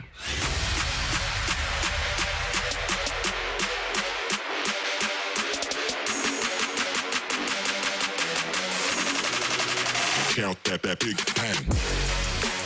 Alongside Alex and T-Bone on BK, 314-399-9646. That's the Air Comfort Service text line for One's Gotta Go. You give us 4 different options. We'll tell you which one's gotta go here on BK and Ferrario. Let's start out with this one from the 314. One's gotta go final team to make the college football playoff in a potential chaos scenario. 9-3 Oklahoma with a loss to Alabama. 9-3 Notre Dame with a loss to Pitt. 10-2 Utah. Or 9-3 Vanderbilt with a loss in the end of the season to Tennessee. I think in this scenario, Utah would get in at 10-2. But if you were asking me like which one I don't want to see get in, it'd be Utah. I was going to say it would be Utah. I watched their game against Texas Tech early on in the year and went, I'd never want to watch another Utah it's football game the one team again. that, like, compared to the others, even with their losses, is like, but I'd rather see them play a playoff game. And Notre Dame's got like really good talent. I didn't realize how good Carr has been until I was reading more on him. He's been fantastic since the beginning of the season, and even then he wasn't even that bad. On top of Jeremiah Love. Yeah, Jeremiah Love's awesome. Oklahoma's got a fun quarterback in Mateer. He has not been playing well since his return, though. That's fair, but they got a good defense, which would be fun to watch. And then Vandy would just be a cool story. So get the hell out of here. Regardless, there's a lot more talent on those teams than watching Utah play. So Utah would have to go. All right, from the 314, one's got to go traveling edition: bus, car, plane, or train. Bus. Absolutely. Who would do a bus? Ugh. I did a bus once, and it was when I was younger. We went to New York on a bus, and it was the worst time I've ever had. Was that for school, or was it just? It was so my cousin was in Girl Scouts, and the troop went, and my family got to go with it because my aunt was the one in charge of her Girl Scout troop. They were like, "You could go," and it's like, "Okay, sweet." There's nothing worse. I did a bus ride from Godfrey, Illinois, home of Lewis and Clark, the Harvard of the Midwest, and we did a bus all the way to, I think it was Melbourne, Florida, where the NJCAA tournament was. And then they took us as the radio crew to call the games. It was awful. For it wasn't bad. Tennis tournament? You did No. This was doing play-by-play to call a soccer tournament. Oh, okay. And the school paid for it. It was a great experience. Furthest I went for broadcast was a lot. Linwood. I did Kearney, Nebraska, and I'm like, I'm never doing this again. I stopped doing football because of that trip. Mizzou, Florida, in the swamp. I did that game on the student radio station, but we drove down there, like, on our own. We used our own car. That would be better. There was no, like, bus involved in that. I really want to do an RV. I keep telling Katie, like, I want to do an RV with me, her, and the girls somewhere. That would be fun. We did a bus. I was in, I guess it would have been early high school, like my freshman year of high school. We did a church retreat out in eastern Tennessee. We went to Gatlinburg. Oh, that's beautiful. And that was from Kansas City out to Gatlinburg. So that is a long drive. There's a place that was too long. There's a place in Gatlinburg that has like these like hotels you can stay up. They're like treehouse hotels. Yeah. Katie and I want to do it so bad. I think we're going to try and see really if there's cool availability. They're expensive though. They're expensive, but we were looking at it just for like a weekend for her and I to get away. We were looking in February. Dolly World's out there too. Yeah. Yeah, so we were looking at it, but yeah, it's expensive. And like you have to book like a year and a half in advance before you can even get there. One's got to go. Mizzou football, Mizzou basketball. Illinois football or Illinois basketball? Easy here. Illinois football. What? Illinois basketball is super competitive and fun, and the atmospheres at their games are awesome. Mizzou football is really good lately. Mizzou basketball has been solid, and the atmospheres have been good. Illinois football doesn't have the same atmosphere as the other four. Yeah, that's wrong. Mizzou football is. I don't know how you would even argue that. Mizzou football is a 6-win team. Their coach is about to leave. Like, come on. Okay. Let's be honest about also what the Missouri Tigers are. Can't win the big games. Neither can your team. They're big. One of their biggest fans yells at me about how I should watch college football. But at least the Mizzou He'll side. be celebrating the Cheez-It Bowl or something this year. At least the Mizzou side is real timeout. I'm going to talk to Alex real quick. Yeah. 6-win program for Mizzou. That's Mizzou. He's using this as a statement against our program. You looking at how many 6 wins that the Here's Illinois since 2012. Their total wins by year. Yeah. 2-4-6, 5-3-2, 4-6-2, 5-8, 5. Jesus, you got 1 year where you were above 7. Above 6. Ugh. So, yeah, he wishes his program was a 6-win school. We are talking about the here and now. You know what's funny, though? Like you say, they can't We can go back further if you'd like. This is going back to 2002. 5-1-3-2-2, 5-3-7-7, 2-4-6, and 1 year in which they ended up winning 9 games. That was in 2007. Win the big game. At least the Mizzou side's like they win games. You got the butt kicked out of you in those big games. Look, this is, by the way, why T-Bone does not appreciate you lost by 53. How hard it is to win in college football because his team sucked for the vast majority of his life, and so he didn't have to pay attention to it up until the last 3 seasons. Mizzou was 1 possession with Alabama. Your team was done at his the first football quarter. Season's over by the time they get to conference play. Indiana would they basically slapped you around and then left you out to dry. Maybe the 618 makes a good argument for Mizzou basketball, who went. Let me read how it is texted here. Winless in conference play 2 years ago. Oh, you mean like Illinois did in 2017 and 2012 and 2005 and 2003? 9, I guess. 9 games. It's a little easier to go 0-9 than it is to go 0-20. Mizzou's got the number 1 recruiting class right now. What's Illinois got? Your team won 2 or fewer games 5 times between 2003 and 2017. Yeah, and more often, you won 2 or fewer games than 6 or more. Look, and now they are fifth. Your team won 2 or fewer games more often than they reached a bowl game. You were talking about the Cheez-It Bowl. You went to the Fight Hunger Bowl. You went to the Heart of Dallas Bowl and lost. Look, to who? Let's be upfront and honest about this. All have to go. Lindenwood Lions football and basketball stays. Go Lions. Yeah. Fight the roar. Coming up next, the Rewind here on 101 ESPN. Everybody love everybody! Sunday, it's an NFL triple-header. Game 1, Giants and Packers. Game 2, Broncos and Chiefs. Game 3, Eagles and Lions. Coverage begins Sunday morning at 11. Your destination for the NFL in St. Louis is 101 ESPN.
Alex, it's football season, and it means it is time to use our Underdog app. I opened it up earlier this morning. I had a 25% profit boost ready to go for me this weekend, and I'm going to get in on the Missouri Tigers tomorrow against Mississippi State. I'm going to go higher than 107 rushing yards for Ahmad Hardy. I'm going to go lower than 24.5 passing attempts for Matt Zollers. That means I'm going to go with a big-time run game for Mizzou. I'm going to go lower than 49.5 rushing yards for Devon Booth, who is the number one runner for Mississippi State. I like this Missouri defense to keep him lower than his rushing total. You can do the same. You can also play on the NFL side of things, Alex. Super easy to do over on the Underdog app. Even the hockey side, you got Blues and Flyers tonight. I like higher on Parayko blocked shots, lower on Konechny points. Whatever it is, do it on the Underdog app. It's easy to use, and you get your entries right. Went up to 5,000 times your cash. So download the Underdog app today. Sign up with promo code BKO to score $100 in bonus entries when you play your first $5. Again, promo code BKO. Underdog, make plays, win money. Must be 18 plus and present in Missouri. Terms apply. See assets.underdogfantasy.com/web/play and get terms _DFS_.html for details. Concerned with your play, call 1-800-GAMBLER. Visit www.ncpgambling.org.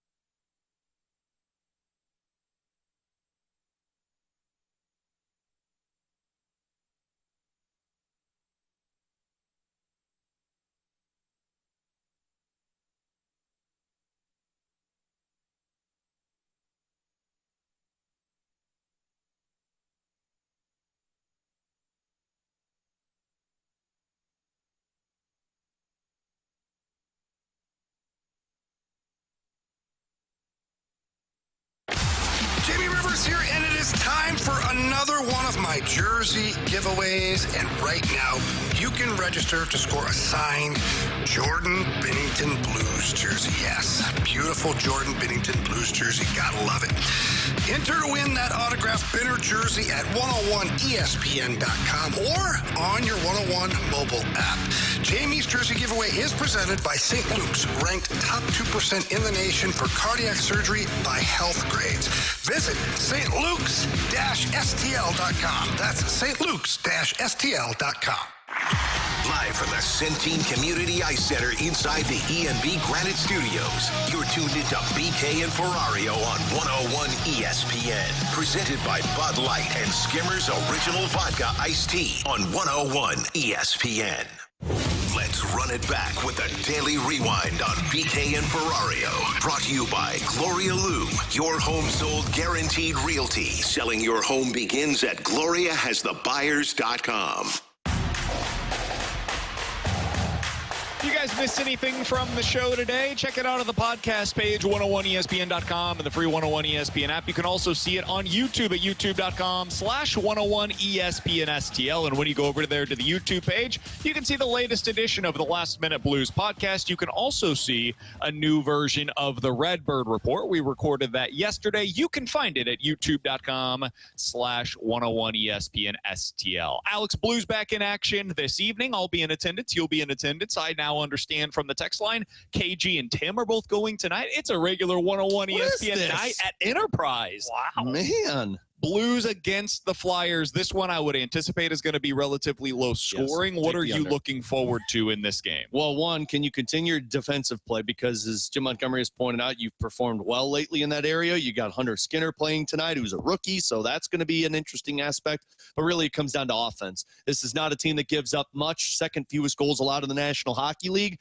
and you're going to have to go out there and generate and really fight for your offensive space. So can this offense push themselves in the direction that they need to, and can they actually start finding the back of the net? T-Bone, the MLB GM meetings are officially over. They came to a conclusion this week. They were out in Vegas. Chaim Bloom was there, and it appears the biggest takeaway for me, I'm curious your thoughts on this, the Cardinals appear well-positioned to be able to take advantage of what does not seem like quite as much of a robust trade market as we initially expected. What was your biggest takeaway from some of the reporting that we saw from the Major League Baseball GM meetings? I would agree with that, and it feels like the Cardinals are now more open to going multiple different avenues right now. That we've talked about it. Mo is more of the pop gun off season. They do one thing. One of the criticisms I had of them over the last couple of years was felt like there's no creativity.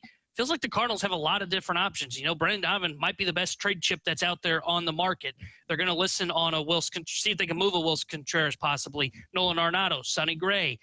Then they're also talking about, hey, we might be in on guys that are our free agents. If they can get some money off the books, I wouldn't be shocked if they did go out and maybe go after someone that can link a multi-year deal on top of getting a reclamation project. They feel more open to doing anything than anything that I think Mo has done over the last 5 years of his tenure. Mizzou football back in action tomorrow against Mississippi State. The Tigers are a 6.5-point home favorite. It is senior day. They have recreated the Rock M on the sideline for this game. If they win, the seniors will be able to take one of those rocks home. I know people, maybe some that aren't familiar with the way that Mizzou works, will laugh at that. It's a big tradition that has been started years and years ago. So I think it's cool that they're able to do that for tomorrow. I don't have a great feel one way or the other for this game. I think if Missouri wins, it'll be because they finally committed to their running game. Mississippi State's defense is terrible against the run, and Mizzou has 2 running backs that are more than capable of ripping off a bunch of long ones. That being said, Matt Zollers didn't look good last week. He looks completely uncomfortable. Was that more about Zollers, or did it tell us more about Texas A&M, which looked the part of a legit top 3 team in the country? We'll find out tomorrow as Missouri takes on Mississippi State tomorrow night starting at 6:45. T-Bone, your Illini also in action. They are a significant favorite in this one tomorrow against Maryland. 2:30 kickoff on FS1. 15.5 points is the line in favor of the Illini over Maryland. Do you think they get it done? Do you think they cover that spread? I think they win, and I think they cover. I don't think Maryland's got enough offensively to really pick apart that Illini defense, and Maryland's not going to be able to stop Altmaier and the boys. So I think they will win that game handily, and they will cover that spread. On the NFL side of things, some big games this weekend. Alex, it begins at noon. Bills versus Bucks. Who do we got? Bills. I've got the Bills in that one as well. There is also in the 3 o'clock slate, Seahawks versus the Rams. Seahawks on the road in this one. Do we all have the Rams? Rams for me as well. There is the Lions versus the Eagles on Sunday night. Who do you got? Lions. Eagles for me as well. Chiefs versus the Broncos in a game that ultimately decides whether or not the Chiefs are legit this year, or if this just isn't their season. We all got the Chiefs? Yes, Chiefs. And if your Chiefs lose, I'm done talking about them. We will break that all down for you on Monday morning at 11 a.m. For Alex Ferrario and Tanner Hendrickson, I'm Brandon Kiley. Bradford Bruns did a fantastic job for us back in the studio for us today. Appreciate him doing so as always. We've been broadcasting live at the E&B Granite Studios out at the Centene Community Ice Center. Have a fantastic weekend. Enjoy all of the sports. The Fast Lane's coming up next here on 101 ESPN. Move it or lose it. Get on the bus. Hi, Miss Vaughn. Do you have what it takes to beat the Blues? Tune into BK and Ferrario every week for your shot to take on a member of your St. Louis Blues. And you can win a signed puck and tickets to an upcoming game. Can You Beat the Blues is presented by Twin Peaks. Eat, drink,